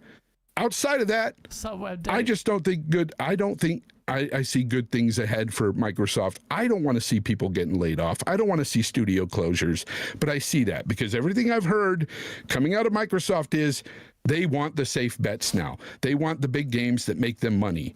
They don't want these little rinky-dink games that aren't making them the money. That tells me that you're just going to see the CODs, the Fallouts, those sort of bigger games, Elder Scrolls, Gears, those franchises. And if they don't do well, they're gone too. This is cutthroat now. This is Microsoft that's taken over. Phil has no power. Phil, see, somebody right there. So Otaku's still bringing up Phil Spencer. Phil Spencer doesn't have any power anymore. Even Jez has said that. He doesn't have power. Microsoft has taken over. It's I don't see a good thing for them, man. I really don't. Yeah. And it's not that I wish that upon them. I don't. I want Xbox to succeed in a place to where we can have competition. We can grow a space that isn't so fucking greedy, but it's already gone that route. Yeah. There's no going back. How can you go back from a $700 console this generation to something cheaper next gen? How? I don't see it. No, it's definitely going to happen. It's going to be more expensive. The price look, for me, I just want to. I care about the value. I think the writing's on the wall. You have to start building a PC if you really want. And PC is where the future is at. That's where people need to start really focusing their attention. If they want the best experience, the balanced experience, Steam will make sure that you don't get completely murked on price as much like you do on consoles, locked into their closed environment. But the next Xbox is actually going to facilitate that, but at a premium cost, but maybe nowhere near as high as an equivalent gaming PC. So I get where you're coming from. And it's their best course of action. Yeah. They really can't just make a regular traditional console. It won't sell. That's what They will fail. Yeah. So going this route is the best route. But if it is over $1,000, I think it's still going to fail miserably, because a lot of people don't have that kind of money to spend on a console, even a PC hybrid. But not just that, Gaz.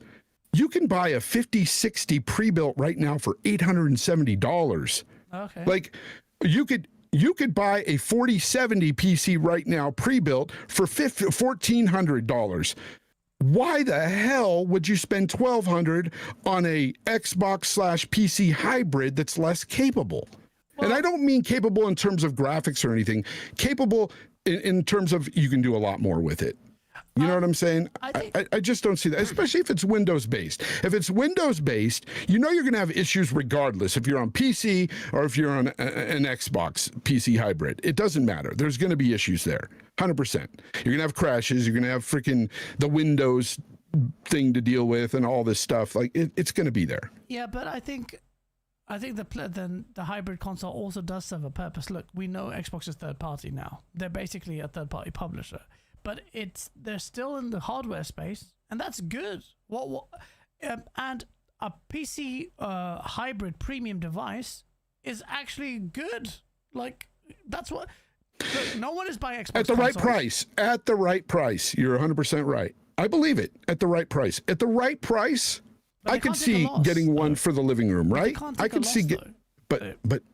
No, it's not that they can't take a loss. They refuse to fucking take a loss because they put these unrealistic profit margins. And that's what people don't understand, Gaz. Yeah. It's like, this is not what gaming used to be about. We did not come into gaming and we used to come in knowing consoles were cheaper. They took a loss because they made so much on the hardware, on the software. And guess what? They still make a killing on the software, but it's not enough anymore. Even though they're making more today than they ever made in the past, it's not enough. That's my problem. It's this big fucking corpo bullshit greed that is happening within the gaming space. And it's across the board, people. It's not just Xbox. It's PlayStation 2, because they're doing the same shit. They started the fucking $70 games along with Take-Two and all that. But I'm telling you, next year, they've already said Xbox is going to up their prices to $80 for games. Yeah. That shit's happening.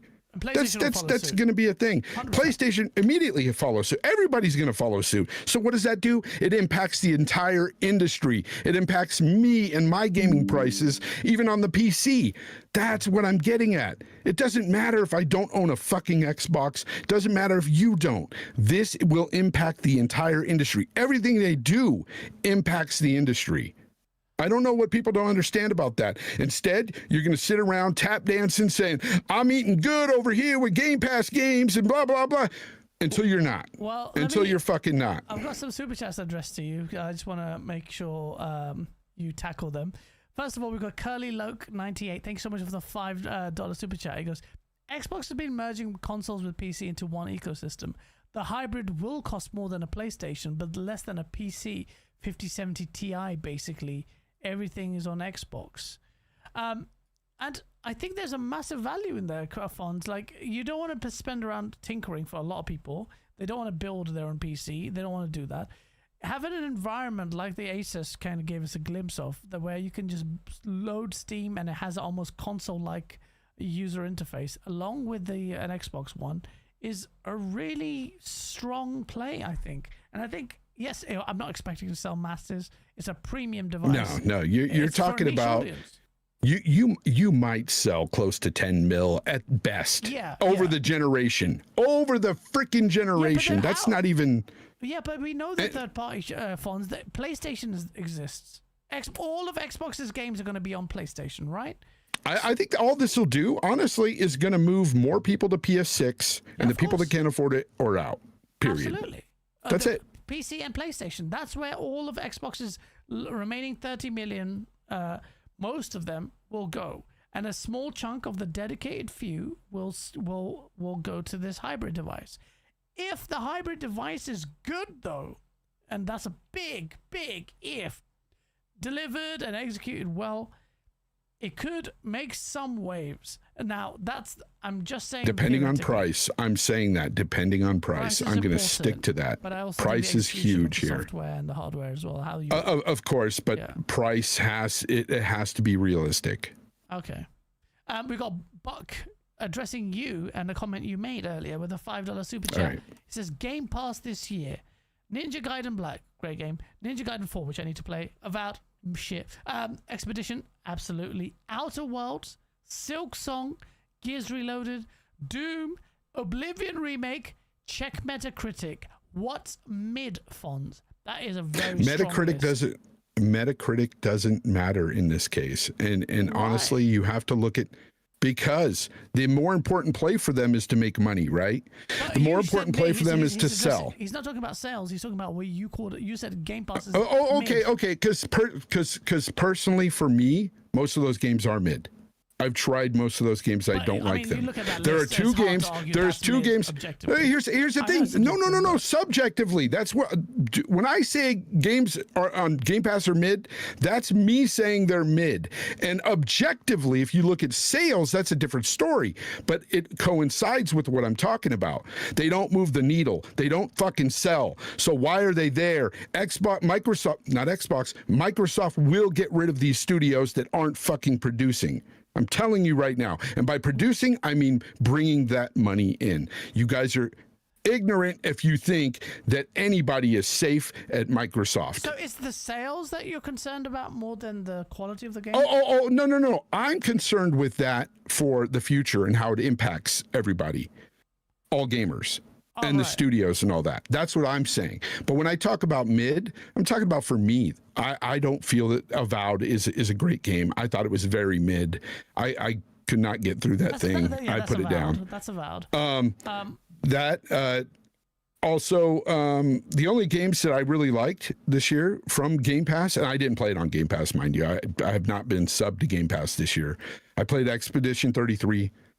Fantastic game. Fantastic. My game of the year. Outer Worlds 2. I'm looking so forward to that. Game Pass. But here's my problem. It's $30 fucking a month, Gaz, for 2 fucking games in a year for me. That's not good enough for me. That's what I'm talking about. For me. Yeah, for a lot of people, actually. Yeah. For a lot of people, for sure.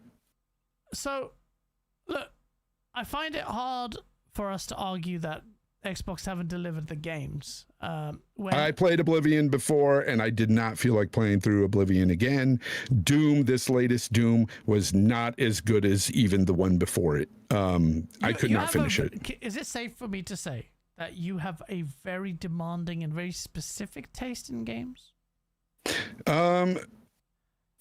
Yes and no, because I like different genres. It's just that Doom, the mechanics that they added, I did not like. Okay, so forget Xbox I don't for like. A second.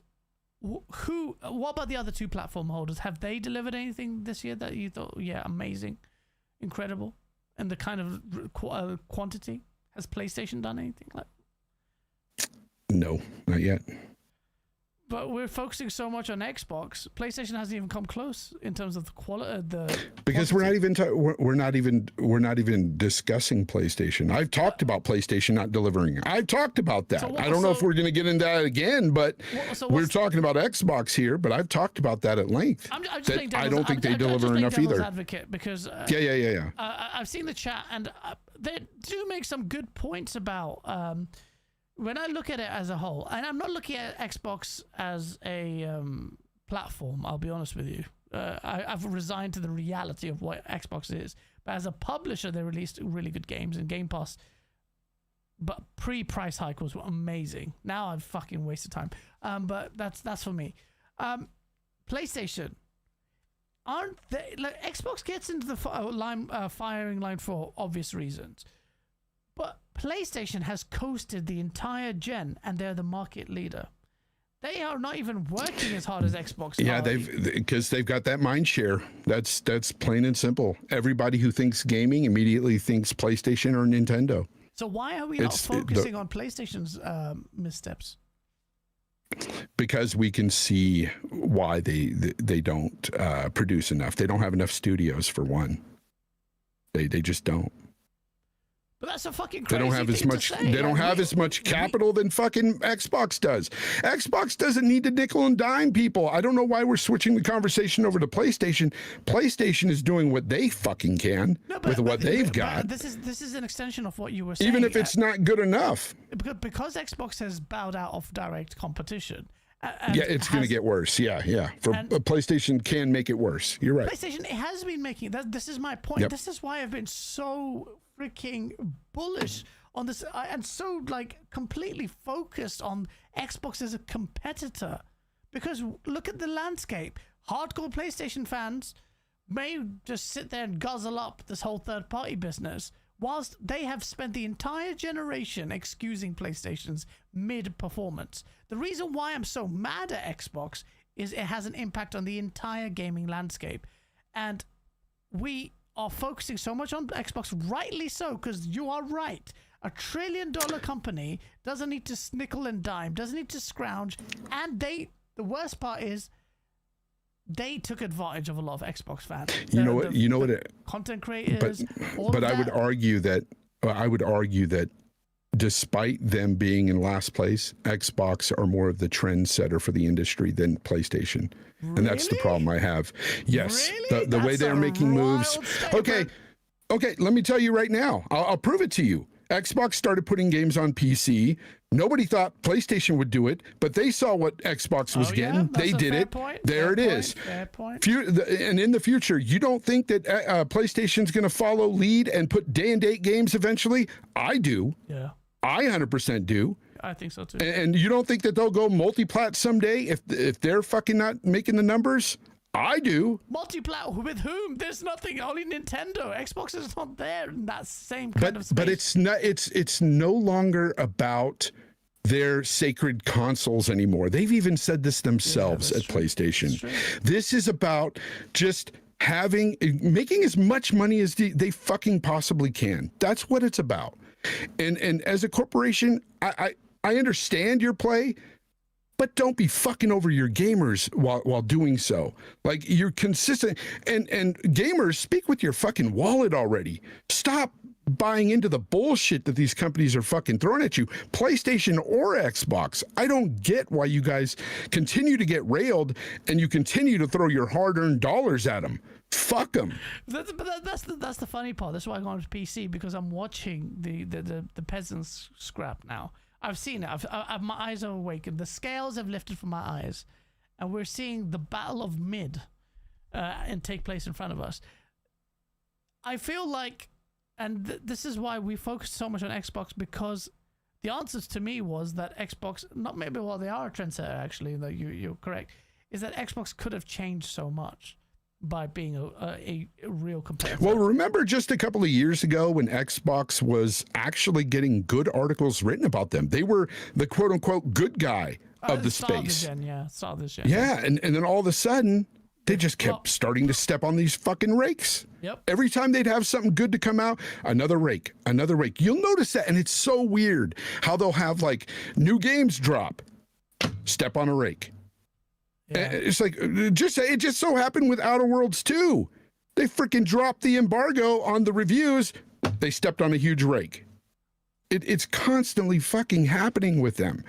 And it seems like it's a daily occurrence because it happens so often. And I think that's why we focus mostly on Xbox. And I'll stick to what I said.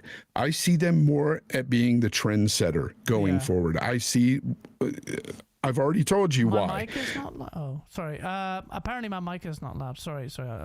Oh, sorry. Yeah, go for it. You carry on. Sorry. Let me move this shit. But yeah, that's just the way I see it, though. Like, I look at Xbox and I'm like, why the fuck are you doing this stuff?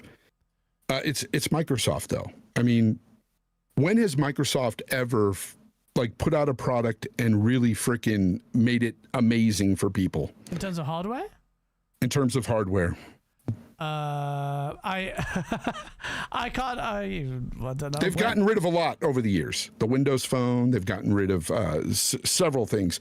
They've even, you know, fucked over their Surface team and stuff, and like they've just done a lot of bad shit. Yeah. And I just don't feel confident in Microsoft taking this gaming space over. I mean, I mean, they've just constant rake stepping. I mean, the reason why I was so backing Xbox so strongly is because I wanted someone to really invigorate the space, and they haven't been doing it. Also, another thing too is like you've got games like Outer Worlds 2, which I'm excited to play. I just picked it up. I won't say where, but really fucking cheap compared to the $70 price tag, because I still refuse to pay that $70. Yeah. But I picked it up really fucking cheap, and I'll be able to play it Tuesday. Love the first game, by the way, just in case people out there say I don't like games. I love that first game. So I'm excited to play that game. But here's my problem with Xbox. They don't really market their fucking games. They don't market shit. Yep. It's like they market more controllers than they do fucking their own games. And that is a bad problem for them. You know, that doesn't help with sales. Yeah, I mean, the Keeper barely got any recognition. People didn't even know what that was. Outer Worlds 2, I didn't even know people didn't even know it was coming out until someone mentioned it in the Slim Pickens, I think, mentioned it while I'm playing Battlefield. I'm like, is it coming out next week? I have no idea, because they're so shit at marketing. That's always been an Xbox problem. But by the way, if OJB is asking me if I'm not supporting the devs, maybe he's talking about me buying a game really cheap. No, I'm supporting my own fucking wallet. I'm supporting my own fucking wallet at this point. I'm not paying these high fucking prices that these goddamn publishers are trying to push upon us. Fuck them. Fuck them. yeah, you've been one of the few people that from the start of this generation has clearly not capitulated on the $70 price tag thing. You have said It's insane. Especially when you're on fucking PC. You don't need to pay those prices. yeah. That's why I get so passionate, because I was there. I was one of you guys. I was a console guy. I was getting railed. I didn't know better. Railed. But I'm telling you, like, it's so much fucking... It's so bad on the console side. And when I see them getting fucked over and over, I try to speak for them. Even the guys that don't like me or whatever. I'm trying to help you. You guys don't give a shit, though. That's fine.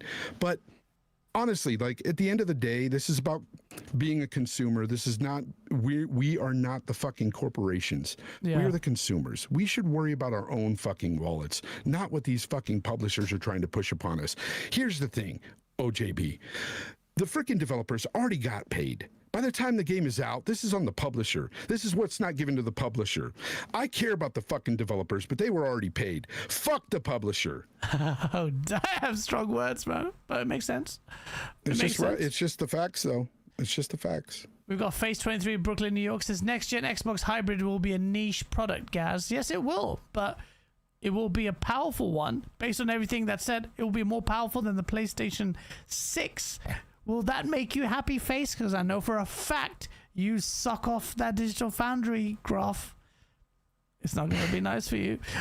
Shabs with a £5 super chat. I don't think I will get another console. The only thing I would get, if they make, is the Xbox handheld purely for my Xbox library, which makes sense. Aaron, he says, worrying about ourselves. What a novel idea. Aaron, you're not worried about yourself. That's the fucking problem, dude. Your head is in the sand.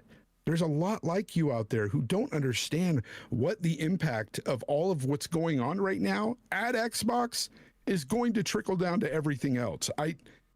You could call it doom and gloom if you want, but for me, I don't see anything good coming out of it. A lot needs to fucking change, and there would need to be a lot of walkbacks on things that I don't foresee coming. And I'm telling you right now that I'm not the only guy who's as passionate about this shit and upset about this. There's fucking execs at Microsoft itself that don't like what's going on with Xbox. You guys are fucking idiots defending it so much, and they won't even defend it. Microsoft, Xbox themselves won't defend it. There's a reason for that. They know it's fucking wrong. And I know this to be a fact. I've seen it. They don't like it. It's fucking crazy, these people. Yeah. And you know what?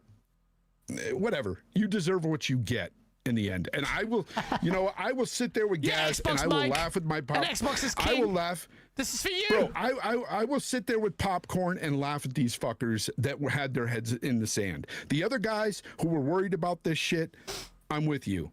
Fuck these other guys that just have their heads in the sand. I don't give a fuck. These guys are just weirdos. Look, I sympathize for the Xbox community in the sense that they may genuinely be excited about a multitude of different things. Okay, Game Pass, the price hike, fucked. But at the same time, they'll like the roadmap if it still exists and doesn't get cancelled.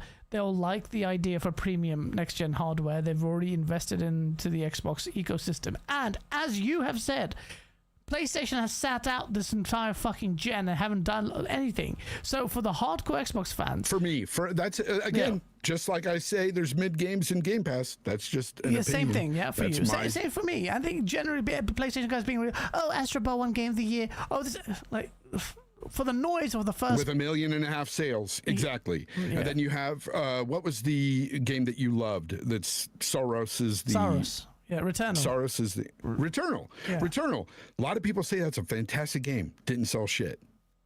Like again, doesn't move the needle. And I'm surprised they made a sequel. The sales and the quality thing is getting blurry. No. I'm not talking about the quality. I'm just talking about the sales itself in that aspect. Like that. You think these companies are happy with that? No, I'm not saying that. For me as a gamer, I primarily care more about the quality. If the sales don't match the quality, I get it. Like, for instance, Callisto Protocol. I love that game. But because the sales were so abysmal, we'll never get a sequel. The studio's gone. So it's not like something I can ignore. I agree with you. I'm just getting confused with, in terms of impact of the platforms. I know impact is such a wholesome thing. The concept requires you to take into account things like quality, things like Metacritic, things like sales, things like a million of different things, including release window, blah, blah, blah, blah, blah. So I'm just trying to... It's more personally me trying to figure it out. But the thing is like at the end of the day, what you got to understand, this is what we're talking about. In the end, it's really about the sales. It's really about the money that they're not generating. Sales. No. I'm talking about with everything that's going wrong right now with all these corporations. It's because they don't feel that they're making enough for their investors. Their investors want more. I understand. I agree with you. The investors That's what I'm saying. That's what I'm saying. Xbox. That's why sales have a place in these arguments, because they fucking matter. They fucking matter. This is what's fucking up the industry. Is the lack of sales with a lot of these fucking titles that failed miserably. There's so much production costs, so much money going into a lot of these fucking games, and they're not producing. So what do? They try to make it up by raising fucking prices. It's that simple. Do you like sucking dick? Xbox Mike does. We proved that. I thought I'd throw you off there, but you responded really well. Phase 23, Brooklyn, New York. By the time next gen comes, Game Pass will be $50. Shut the f up. If Xbox bad news overshadowed their game releases. That's true. That's also that happens a lot. All the time. That's true. Every good news is followed by bad news with Xbox, like clockwork. Even Colt will attest to that, by the way. And by the way, somebody said that Colt liked Redfall. Colt actually didn't really like Redfall. He just lied about it publicly. He liked that vertical slice that he was shown at the place, and he thought, man, this is going to be a really good game. When he finally got the game, didn't like it. And he said so. Bro, look, listen, I'm not judging you, okay? But Christopher Hart is clearly a homosexual. He imbues that energy so much. He's like, he wasn't even in the chat, and he goes, wait a minute, pause. People talking about dicks? This is the same guy who posted Futanari porn on my fucking wall. Oh, Gaz, you love this kind of porn. And a chick with a massive cock graces me on Twitter. I'm like, why have you got that saved? And then he kept posting that shit. Every time there's gay shit, he always loves it. Listen, if you like dick, I'm not judging you, but you're a married man with a wife, and you put bloom in your pictures and make it look all shiny and stuff. Christopher Hart Why do you just come out of the closet, bruv? I will not judge you for it. I'll say, you know what? Who the fuck is this guy? That's what I will say. Oh, Christopher Hart. We love taking the piss. We got Buck again with the $5 super chat. Every member of the Dealer podcast need to join Dealer in that halfway house. Sony doing all they can. How many Sony games cancelled, Fonz? You enjoy Marathon? No, they look. They've done a lot of wrong too. I won't sugarcoat it. I'm just stating they're doing the best they have with what they got, I guess. But Bungie, you're right. Marathon looks like ass. That is not my Bungie from old. Naughty Dog canceled their shit. They were Naughty Dog canceled. Yes, they've canceled a lot. They've had more cancellations than Xbox. You're right. 100%. You are right.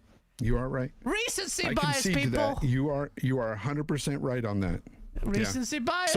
So I take it back. They're not doing a fuck enough over there. Let's just say took that. it back. They're not being enough. Exactly. See, I'm somebody who could be a fucking realist here and listen to straight facts and deal with it. Unlike some of these other guys, but That's true. That's true. We can't all be Xbox's king. The shade keeps going. I love it. Xbox's king. Xbox's king.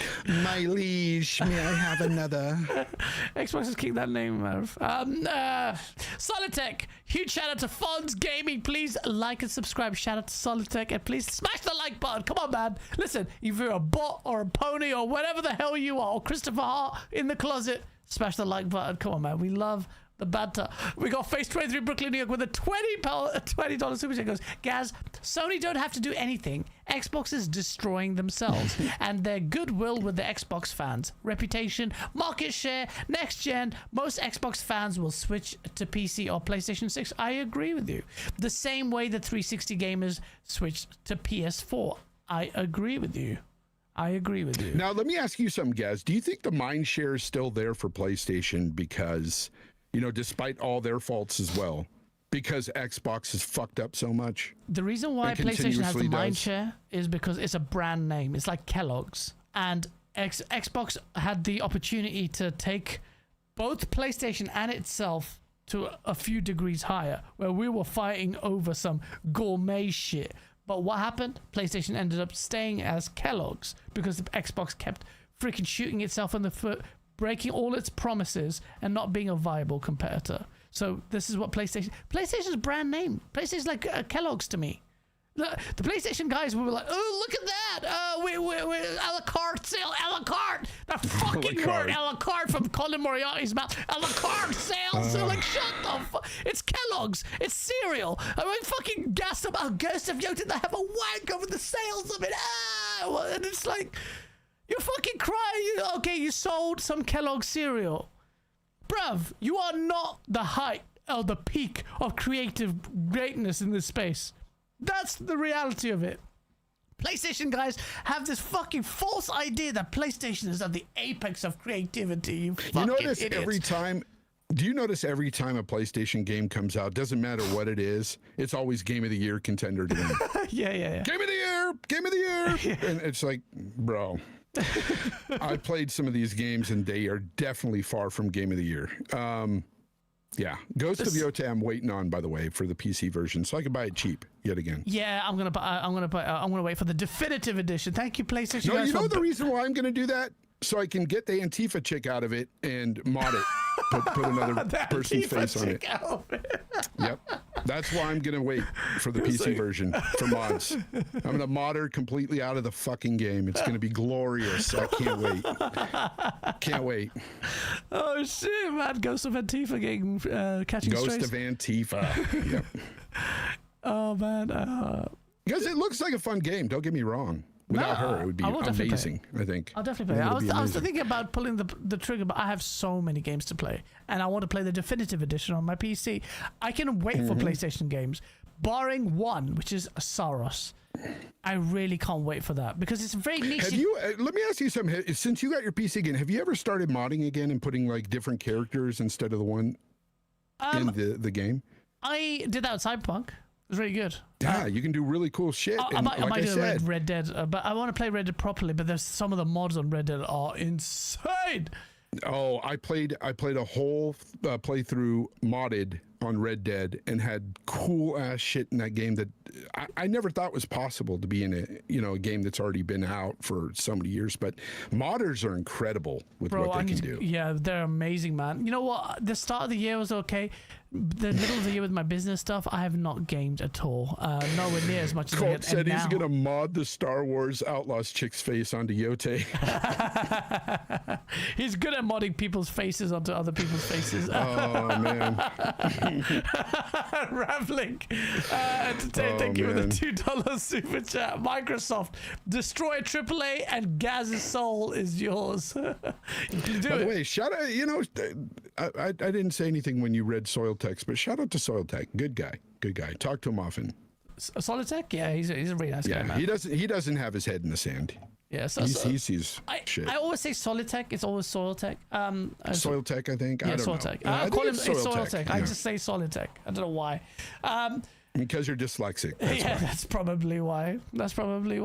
Yote is great. I'm not saying it's not good. It looks really good. And Yeah, it looks really good. Nobody here saying that. I just don't want to play as that fucking chick. Why? I just don't.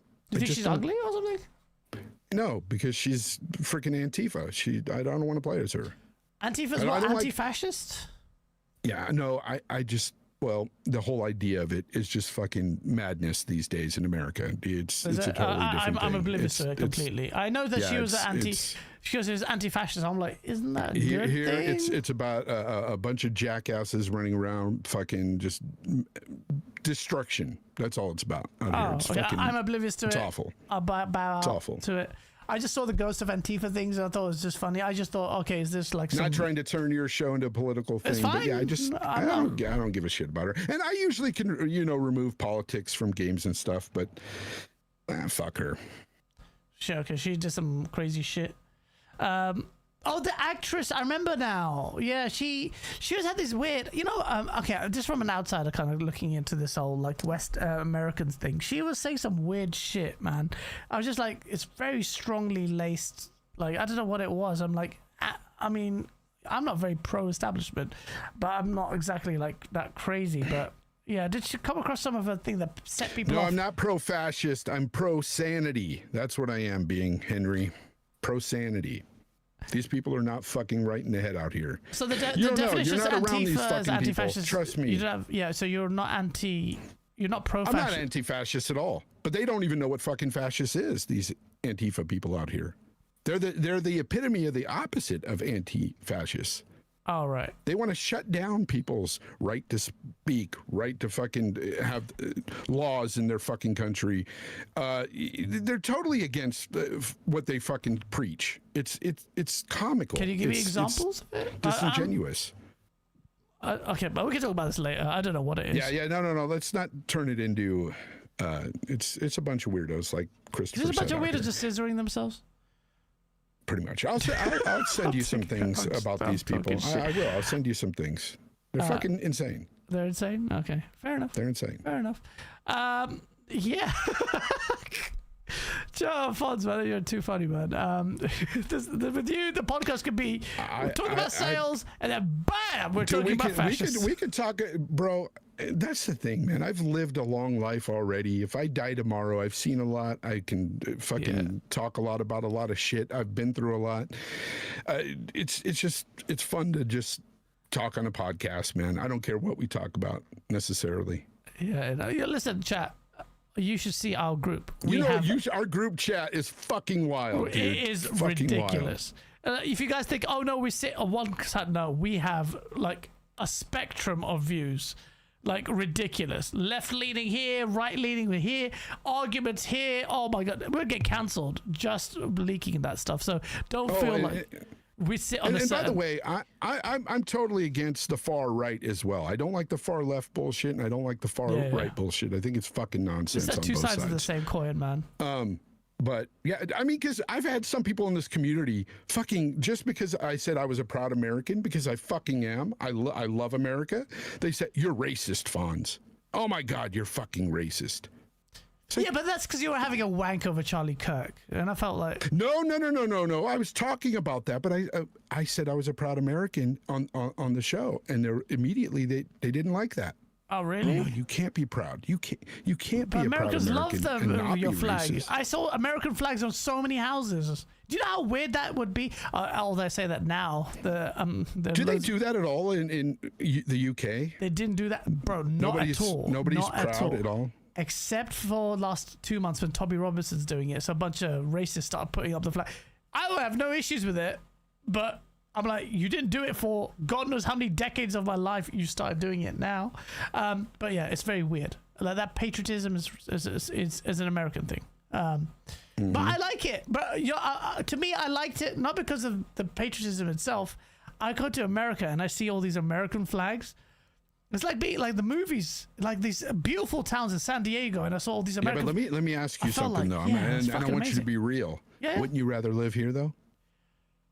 Bro, I would love to. I'd rather live in the US than the UK. 100%. There you go. 100%. San Diego though. Best country not in the San world. Fran. San Fran's a toilet. Best fucking country in the world. Yes, there's certain areas that are toilets, but San there are Fran. other countries that live over the US though. My beloved San Fran, or what I used to love, man, is no longer San Francisco that I knew back in the 80s, bro. It's I saw so many fentanyl addicts. I've never seen a fentanyl addict. Bro, I went downtown. Folds, it was just Shaun of the Dead, or like just Walking Dead. It was crazy. So I was in a suburb outside San Francisco before I moved, and I used to tell you all the time. I had Fenny Folds outside my door all the fucking time, man. Crazy. I had to shoo away these fucking people constantly, and it was, bro, homeless people everywhere. It's a shit show out there. It really is. Yeah. But I'd still rather live there than anywhere else in this fucking world. I love America. America's we wicked. have a lot of beautiful I wouldn't stuff say it's the best country. There's other countries I would definitely move to live instead of America. But America versus the UK, because I feel like I've grown up with so much American. I grew up with actually an American neighbor in Pakistan, funnily enough. And I went to Karachi American School, which is an American school in Pakistan, which is funny enough. It's just a weird thing, and I grew up with so much American TV shows. I really get on with Americans. I like their... what was your favorite American TV show? There's so many. Like Name one. Fresh Prince could come. I grew up with Fresh Prince of Bel-Air. Okay. Every time it would come in at 6 p.m., Fresh Prince would be playing. It was amazing. I played that. So many cartoons. All my cartoons, like all the movies. The Mask, I was obsessed with. So many things like even Dumb and Dumber. Everything was American. I mean, I'm naming everything was American. Then obviously some Japanese culture as well. And then I got exposed to a lot of different things as I grew up. But American culture and American people are really cool. I know a lot of people say American people are idiots, but I think that's a awful generalization. There is some idiots for sure, but that's everywhere. I will say there's a higher level of Americans that routinely surprise me when I met them, and I'm like, what the fuck are you saying? Like, did you actually ask me that? So there are a lot more really silly people or naive people, but I love America. I love American people. I just hate your governments are disgusting. They don't represent you. Same like UK doesn't represent us. Really all governments across the world don't represent people. They're all fucking just. And that's what I'm saying. The Antifa thing, the MAGA thing, and all this shit is just designed to just tear us apart. It's all terrible. Yeah. It is. Shab says He-Man. Yes, I loved He-Man as a kid. He-Man was sick. Thundercats was sick. Oh, the Thundercats. Oh my gosh, that was great. Sick. And then when I was really little and I was in the Philippines, we used to watch Japanese cartoons because that's the TV we used to get from in the Philippines. It was all Japanese. Oh yeah, cartoons. So Mazinger Z and stuff like that, Voltron, things like that. That's the kind of stuff you got in the Philippines. Yeah. I mean. Yeah, I do. Yeah, we went to a tangent, but I love America. I really love America in all parts of it, but I also despise a lot of the consumerist and corporate side of what America perpetuates. But the UK is the same. But I just like the people. I really like American people, man. I can just they're just so nice. In the UK and London, do you like sausage or other phallic foods? Phallic foods. I like sausages. I bet you do. Christopher Hart, relax. But yeah, no, I do like that. But yeah, the Japanese government is actually decent. Yeah. So what were we talking about? We went off for a mad tangent. Anyway, I loved it. Yeah, I loved it. I love it. Guys, you're way too young to remember Thundercats. I remember Thundercats. I remember. Do you remember? There was this thing of the Sharks, the Sharky and George, Biker Mice from Mars. Come on, man. There's so much shit. Even Johnny Bravo. They had the Indian guy with the turban. He said, "Oh, Johnny Five." No, Johnny Bravo. I Johnny remember Five. that because of my kids. My kids watched that, so I was already an adult by that time. Yeah, man. I had old school. There's so much old school shit I used to love, man. But American pop culture was huge. Now the culture is weird. We grew up at the best time, man. 80s and 90s were absolutely the best. Goated by times. far. Best decades. And now it's just so shit. I really feel sorry for the new gen. Fucking Colt, bro. I eat hot dogs without the bun. It's just all in one fucking bite. Street Sharks, Colt's that's out exact. there. Colt's right now deep throating hot dogs in a corner somewhere.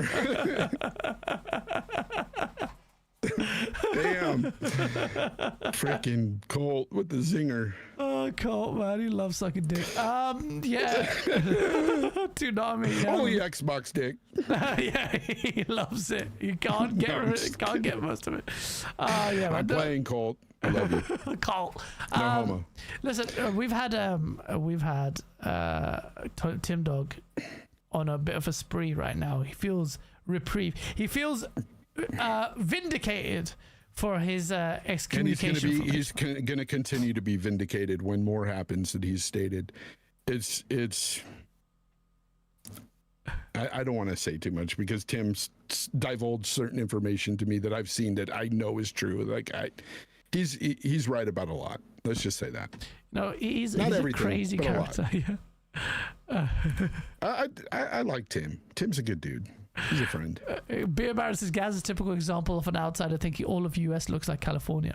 I don't. I've been to California, Miami. Oh man, you should come to Yellowstone, man. Gorgeous. I'd love to. Oh my I'd God. love to visit. The Grand Tetons, Yellowstone, right in my backyard. Oh, come visit, bro. I would Take love you to. up there. I'd love to. Yeah, I'll show you some pics. Beautiful, man. Beautiful. Yeah, man. Yeah, shit. Tim Dog was right. Yeah. Tim Dog, as he comes in. So look, you know, this show actually made me realize. So having talking to you about it, and we focus so much on Xbox as obviously primarily used to be Xbox fans, or maybe still am of the idea of Xbox, but kind of giving away. Coming to terms with that, me more so than you, because you've always been more, you've always been quite more balanced, I would say. Whereas I had always had that Xbox slant because I've always been console warring. I loved console warring, but from a weird position where I would always also be quite scathing of Xbox. But with what's happening now, the brand, I don't see any real alignment with the content in terms of, for me, is obviously making fun of PlayStation guys and criticizing Xbox and making fun of Xbox guys hopefully soon if they start saying some shit. Please say some shit about me because I can make content about you.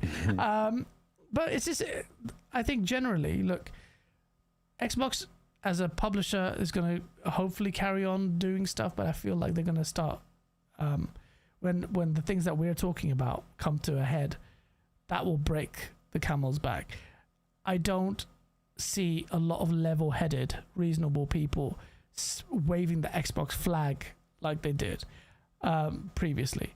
I had Andy at VGC tweeted yesterday, and I actually agreed with him that and something that a lot of people really took issue with, and he was saying, he said this: emotions are high today. Some of my greatest gaming memories came from Xbox. I've loved covering the platform for over 20 plus years, but I can't help but feel Microsoft has manipulated their fan base and quietly ditched their obligations as a platform holder. Xbox fans deserved better. And to me, it's not wrong. That is an amazing. No, I think it's amazing. I think he's so spot on. And then Destin Legary replied, Andy, it's going to be okay, brother. And I'm like, bro, come on, man. The damage control, dick sucking kind of ad hominem kind of, relax, don't worry too much. Xbox is going to be fine, bro. And then I saw Jez and everyone come in there and they start sucking off and defending it. But Andy Robinson is the one Out of everyone in that thing that's replying to him, he is the one, in my opinion, that has got it absolutely right. Emotions are high for people who cared about the idea of an Xbox being a competitor as well. They gave some of my best gaming memories in 360 gen correct. And Microsoft has manipulated their fan base. They have not upheld their covenants, and they've literally stepped away from this platform, being a platform holder, in favor of a competitor that they were talking shit about. That competitor treated them like shit, and then galvanized us fans to go ahead and rally behind them. And they didn't really do what they're supposed to. And that's just the God honest truth about how I feel about Xbox and Andy. And I think generally, objectively, it's true. Yeah, no, it is. This has been something that some of us have been speaking about for a long time, including yourself, recent months, talking about how Xbox just uses its fan base, and it's coming to light, and there's other things that are going to be coming to light that it's really ugly internally at Xbox. Oh yeah, all this time you've been saying it, and then I just remembered what it was. That's real ugly. I don't think the world is ready for that shit. And it's one of those things that I see why Microsoft has stepped in and they're doing the things that they're doing now. I don't agree with everything anyway, but look, they have been so mismanaged for so many years, and we've been saying it for so long. A lot of us content creators have been saying it.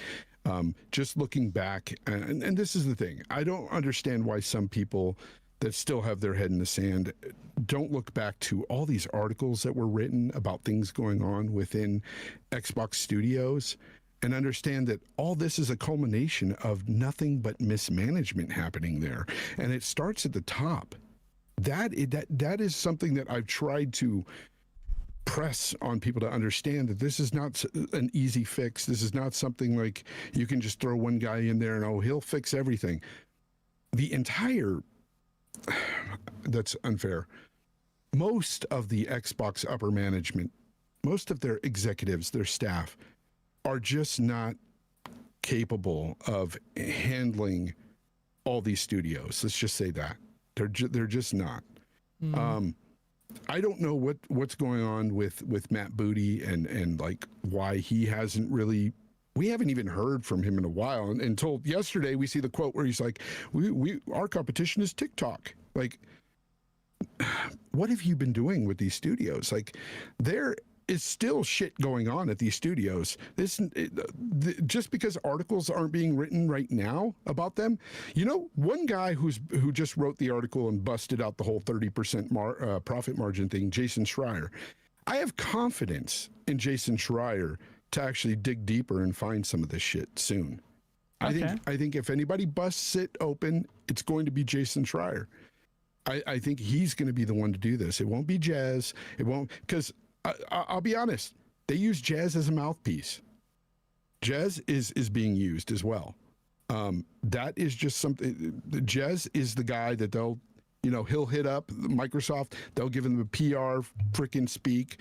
He'll go out there, put it out there to, damage control. And I don't think Jazz is intentionally damage controlling per se.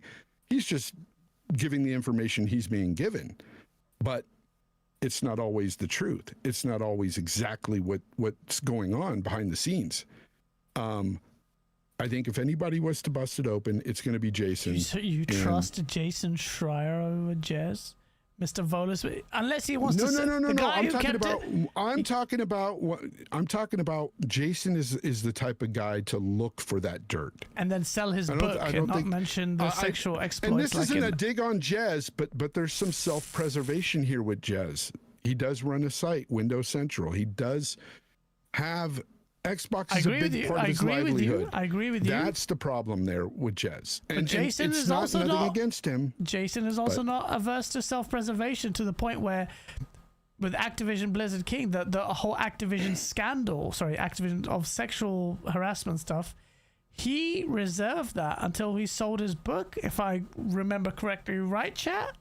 And that is where people are like, hold on a minute, you sold your book and then you started talking about it. Here's the weird thing. You get Froggy T right in the chat says, calling Jez a liar. When did I call him a liar, Gaz?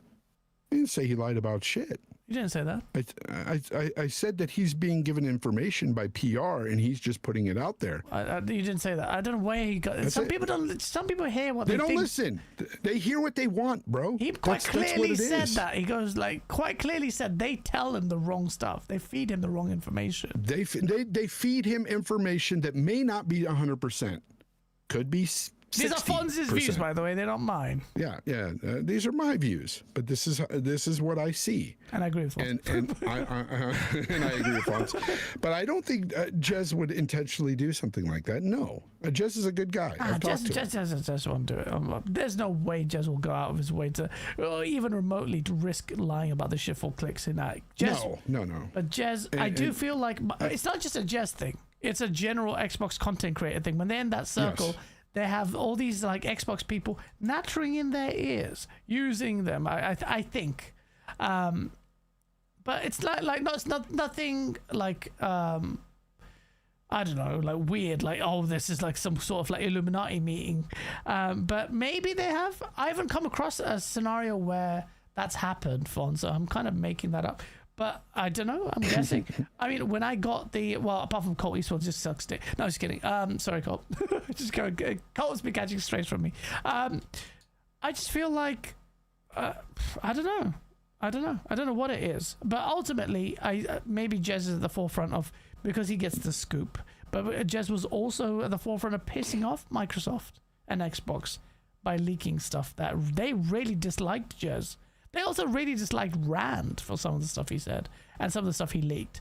So it looks like an internal link at There's Microsoft. A relationship there between the two that you know, they give him some things and, you know, Jez benefits, they benefit from a positive outlook at times. And it just, it's better, you know, for them, I guess. But maybe I don't think many people, and this is not a slight on Jez necessarily here, but a lot of these gaming journalists, I don't know, somebody in the chat says Jez isn't like Jason. I see them both as being gaming journalists. I don't see what the difference there is. But the reason why I brought up Jason is because I see Jason more doing investigative work than Jez really. He does. Like I see Jez writing articles, you know, he does opinion pieces as well, and occasionally we'll get a scoop from Microsoft. That's what I see Jez do. Yeah. That's the difference I see there in Jason and Jez, is just the investigative part and the whole, like, trying to look for things that might necessarily not be good, but anyways. I mean, I know what you mean. Jason Schreier, irrespective of my qualms with his handling of certain coverage and stuff. Certain things have been really bad. I don't agree with everything Jason Schreier says. He gave Veilguard a freaking high score. Like, he thought it was amazing. I didn't know he did reviews. But I remember Jason Schreier. He was. I don't know if he reviewed it, but he was saying it was amazing. And it clearly was not. Yeah. Jason Schreier is a bit of like you know, he's that kind of character that will throw you under a bus for a scoop. For sure. He's got that vibe. But yeah, you know, we'll see what it is. Generally, it is what it is. I don't know how much. I mean, Jez has voiced his frustration. I can see him trying to reconcile his desire to, you know, make sure Xbox or feel like Xbox is, you know, still a force in the space, but then reconciling that with the reality of it. And he's been quite scathing as well. In fact, the Amy Hood stuff he mentioned quite a long time ago. And he was aware of Amy Hood and Satya. Yeah, he's been really going after them as well. And rightfully so. You know, in talking to him, even behind the scenes just a little bit, I could see his frustration. And also, you have to understand, somebody like Jez also gets a lot of hate from the community. So if he does post anything negative, he gets a lot of people DMing him. Yeah, a lot of the Xbox guys, Yeah, they get really mad at him, and when he posts something positive, you know, he gets a lot of people DMing him on that as well, you know, from the other side. And it's just, it's a hard job to do. I would not like to be in Jez's shoes for sure. Yeah, I wouldn't do it. Yeah, no, I feel for Jez as well. There's a lot of you have a thick skin in social media, and he gets it from Xbox fans and PlayStation fans, and he gets the hard hopium tweet thing that hasn't aged well for him, and that constantly gets regurgitated. But it is what it is. I do agree, though. Generally, I feel like Xbox send like they use like Jez or maybe other people in the Xbox community to of course, perpetuate content creators and things like that. Yeah, it of course. Is that why after my Halo review they kicked me out the the inner circle and they're sending me review codes and boom, fuck off. Well, Gaz. They do have a process there where they have people on ban lists, basically content creators. Yeah. Like if you're not one of the guys, you're either greenlit or you're not. Sony you're greenlit Sony or did you're the not. same thing to me. I was about to get greenlit. I spoke right to the top, and then they said, "We've reviewed your content, and unfortunately, we don't think it's suitable for us and our platform design." The wording was basically suggestive, saying that you take the piss out of PlayStation too much. We're not giving you any codes. And I'm like, fair enough, because I'm a piece of shit to PlayStation. And as much as people have said that, like, I used to be an Xbox guy or whatever, I've never fucking been greenlit at all. I've never been greenlit by Xbox or PlayStation because I've criticized both. And these people, Phil Spencer doesn't follow me. Phil Spencer follows a lot of content creators, but he doesn't follow the ones that he doesn't like. Let's just say that. Oh, he hates me. I know for a fact he hates my ass. And I don't blame him. I've taken the piss out of that guy and Satya and Sarah Bond and all of them. Well, certain things I've heard about him. What? Nah, I'm not gonna. Go on, man. No.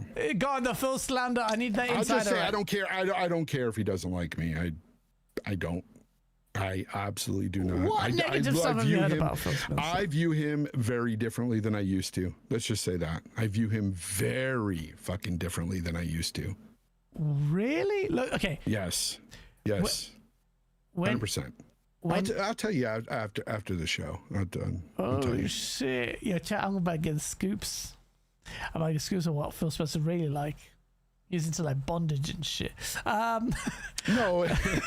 I'm just talking about when it comes to the whole, he's the savior of Xbox and everything. I used to think that. I used to think that, yeah, he saved the company and blah, blah, blah. Maybe at one time that might have been true. It did. He saved Xbox. Jesus, like the past 4 or 5 years, he's... I mean, he's absentee landlord now. No. Some of the decisions, I could say this, some of the decisions he's made has ultimately caused Xbox to be where it's at today and hated by many people. Let's just say fucking that. And you can fucking bank on that. He's one of the people that single-handedly fucked over Microsoft as well. Fucked over Microsoft? Xbox. Xbox. Oh, okay. Because of certain decisions, and they're major decisions that has caused a bunch of chaos. But you can't say what they are. I can't, because if I do, then it exposes the person that told me and exposes the person that told him. I don't want to get anybody fired. I don't want to get. Fine. I was trying to discern whether or not this was a general, sentiment about Phil Spencer's mishandling of Xbox, which is in the public. But yeah, I can easily say that. No, there's been things that he's done that some people might think was someone else. A courageous move. Oh, right. Great things. Well, if they think it's courageous, but they've caused a lot of damage. And there's certain.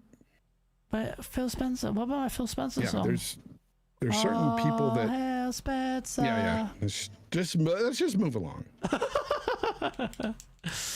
Phil Spencer makes 33,000. I don't want to get. I don't want to get sued for slander or something, because it's not slander. It's your opinion, but you're not even actually saying much. My opinion. Yep, it's my opinion. That's all it is. Well, I didn't hear anything. I don't know anybody. This is my opinion on I think Phil Spencer generally is actually a really nice guy. I think he's like a nice guy. He does like swearing and all of this and that, but he's very positive and he's just You think so, huh? You think he's such a nice guy? Yeah, but We'll talk.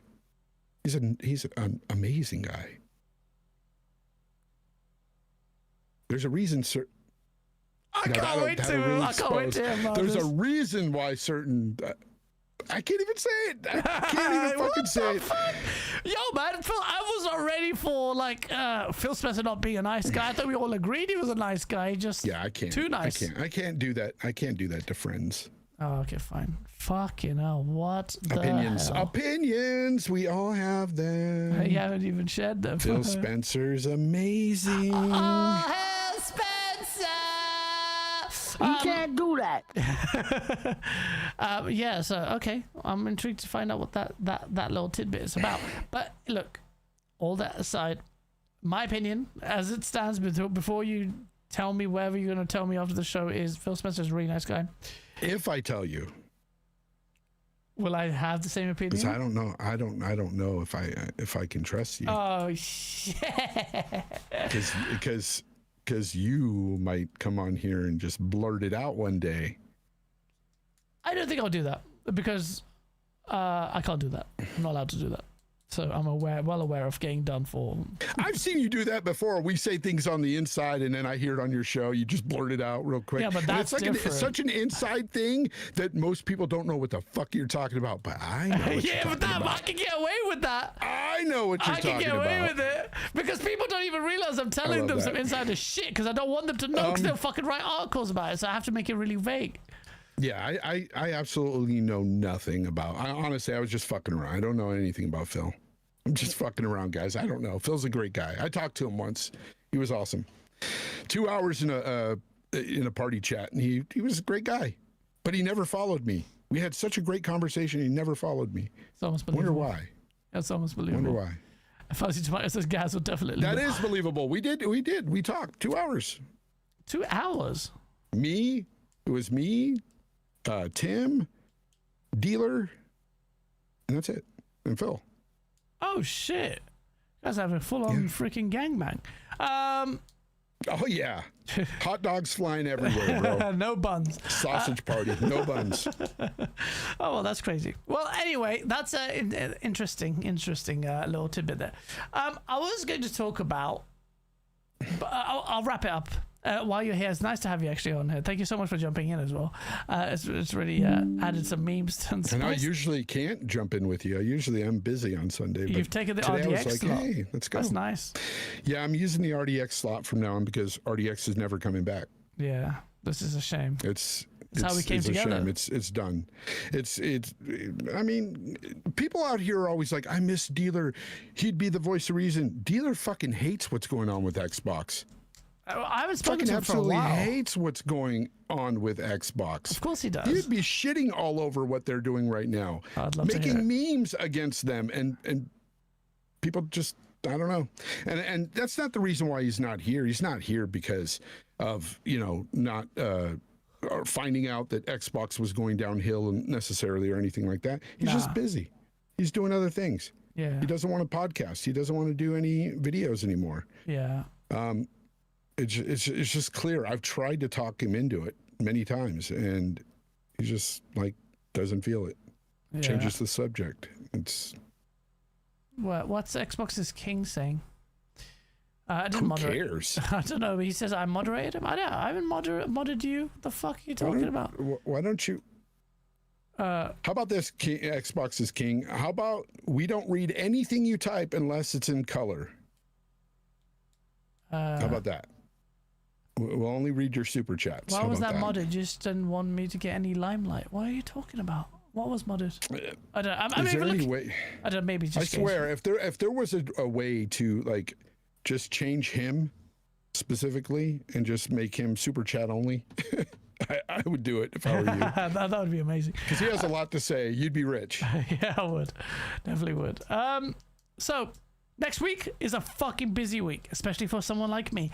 I know you haven't. Let's talk about some good things, bro. Outer Worlds 2 is coming on Tuesday, and I can't wait to play that. Yeah. Again, I'm not. You don't like Outer Worlds? I You played didn't play Outer the Worlds. first I one? haven't completed it. I was playing that, and I enjoyed it. It's really good. I enjoyed it. I really did enjoy it, but I need to play it. Bro, there's so many RPGs, so many long ass games, man. I need short games, and even those, man, I got so many to complete. Yeah, Outer Worlds I heard Then I is like a played fucking 40 plus hour game. Yeah. 40 plus hours. I've heard about Outworlds 2. Colt, I think, beat it in like 45. Oh, really? So, yeah. It's a lot better than the first game, a lot of people are saying. Genuinely. Yeah, it looks like it. It looks really good. The gunplay looks a lot better. I think the graphics look a lot better, in my opinion. Way better. I think it does. The art style's still there. It remains the same. So if you're not into it, you're not gonna like it. But I like it. I dig it for what it is. You know, there's certain art style I can get with, and certain ones I can't. Like Sea of Thieves, I despise. I don't like that weird cartoony look. But something like this, I mean, it's kind of got that cartoony look, but it's half real. I don't know. It looks good to me. Yeah, it has a kind of halfway house kind of thing going on with its seriousness vibes. But it worked. It worked really well. I found the humor quite good in the first one. I just need to time. I just don't have that time. But Outworlds 2, that's a good one. Reviewed quite well. It's like, what is it, like 85 meta or something? Yeah, a lot of people like it. Below Yote, huh? They couldn't say. I guessed it, by the way. I did say it was going to hit at 85. Did you? So, okay. Yeah, I thought it was going to start off at 87 and go to 85 and settle there. Oh, so, okay, that's pretty good. That's cool. Yeah. That next week we also get freaking, what's it called? We get I don't know if you care about this, but it's going to be season 1 of Battlefield 6, and I can't hold up real quick. Lansville Paul said Fonz gone back to his pro self. Here's the thing, Paul. The topic was about Xbox. Of course I'm gonna rail and go off about Xbox and what they're doing. We're not talking about that anymore. And I happen to like some games. Despite what some of you may think out there, there's lots of games I love and love to play. I mean, just go look at my Steam account and see how many hours I put into games. Yeah. A lot. It's evident. So yes, I'm going to gush about games I like, and I am really excited for Outer Worlds 2. That's one I've been excited for a long time. Yeah. And then my excitement kind of waned a little bit when all this bad news started happening with Xbox, and then I started to see the reviews, and I started to get into it again. Then I got it on a steep sale, and I was like, man, this is such a good price. It made me even happier because I was like, I can play this and not have to put $70 down. This is awesome. $55. Nice. Sorted, $55. Sorted. That's an amazing price for a brand new day one game. That's where I think prices should be. I think they should be $50, $60. No more than 60. I think games should be at that price. But you know, here we are, 70, about to hit 80. Who knows what GTA 6 is going to do, my friend? Ooh. That thing, bro. And that'll, my God. I love Rockstar. I love GTA 6, and it's probably, this game is probably going to freaking break me. It's probably going to be the game that actually breaks me and makes me buy it. That's how much I freaking love Rockstar games, though. Oh, you mean $70? Oh my God, my battery's dead. Even if it's 80, you know, I don't think I could not buy it day one. If I could find it cheaper somewhere online, I'll do it. But man, I don't know. GTA is one of my favorite franchises. Red Dead Redemption, everybody knows I love Red Dead Redemption. So those games, yeah, fuck, they can get me on those. Oh shit! Sucks. So your rule is broken. You hypocrite. Let's see if I can find it cheaper. Now that I'm on PC, at least I can find it a little cheaper. You know what I'm saying? So yeah, there's that. Well, good luck. I don't know, but you have to play on console. That's right. Fuck, you got to play that on console. Yeah, that's why you're screwed. We have to play the basic bitch version of that game. Basic bitch version, yeah. How bad is that? That we could have the ultimate peak GTA experience day one. I know, dude. I hate that Rockstar does that. I fucking hate them. I understand it and I hate it at the same time. It's like so bad. Anyway, I was sharing. So yeah, season 1 of the Battlefield 6 coming out, but next week also we get to I get to play. I haven't played the thing at all, the beta or anything. I've been keeping my eyes shut when it comes to looking at gameplay of this game, and it is going to be a game that I feel could steal me away considerably.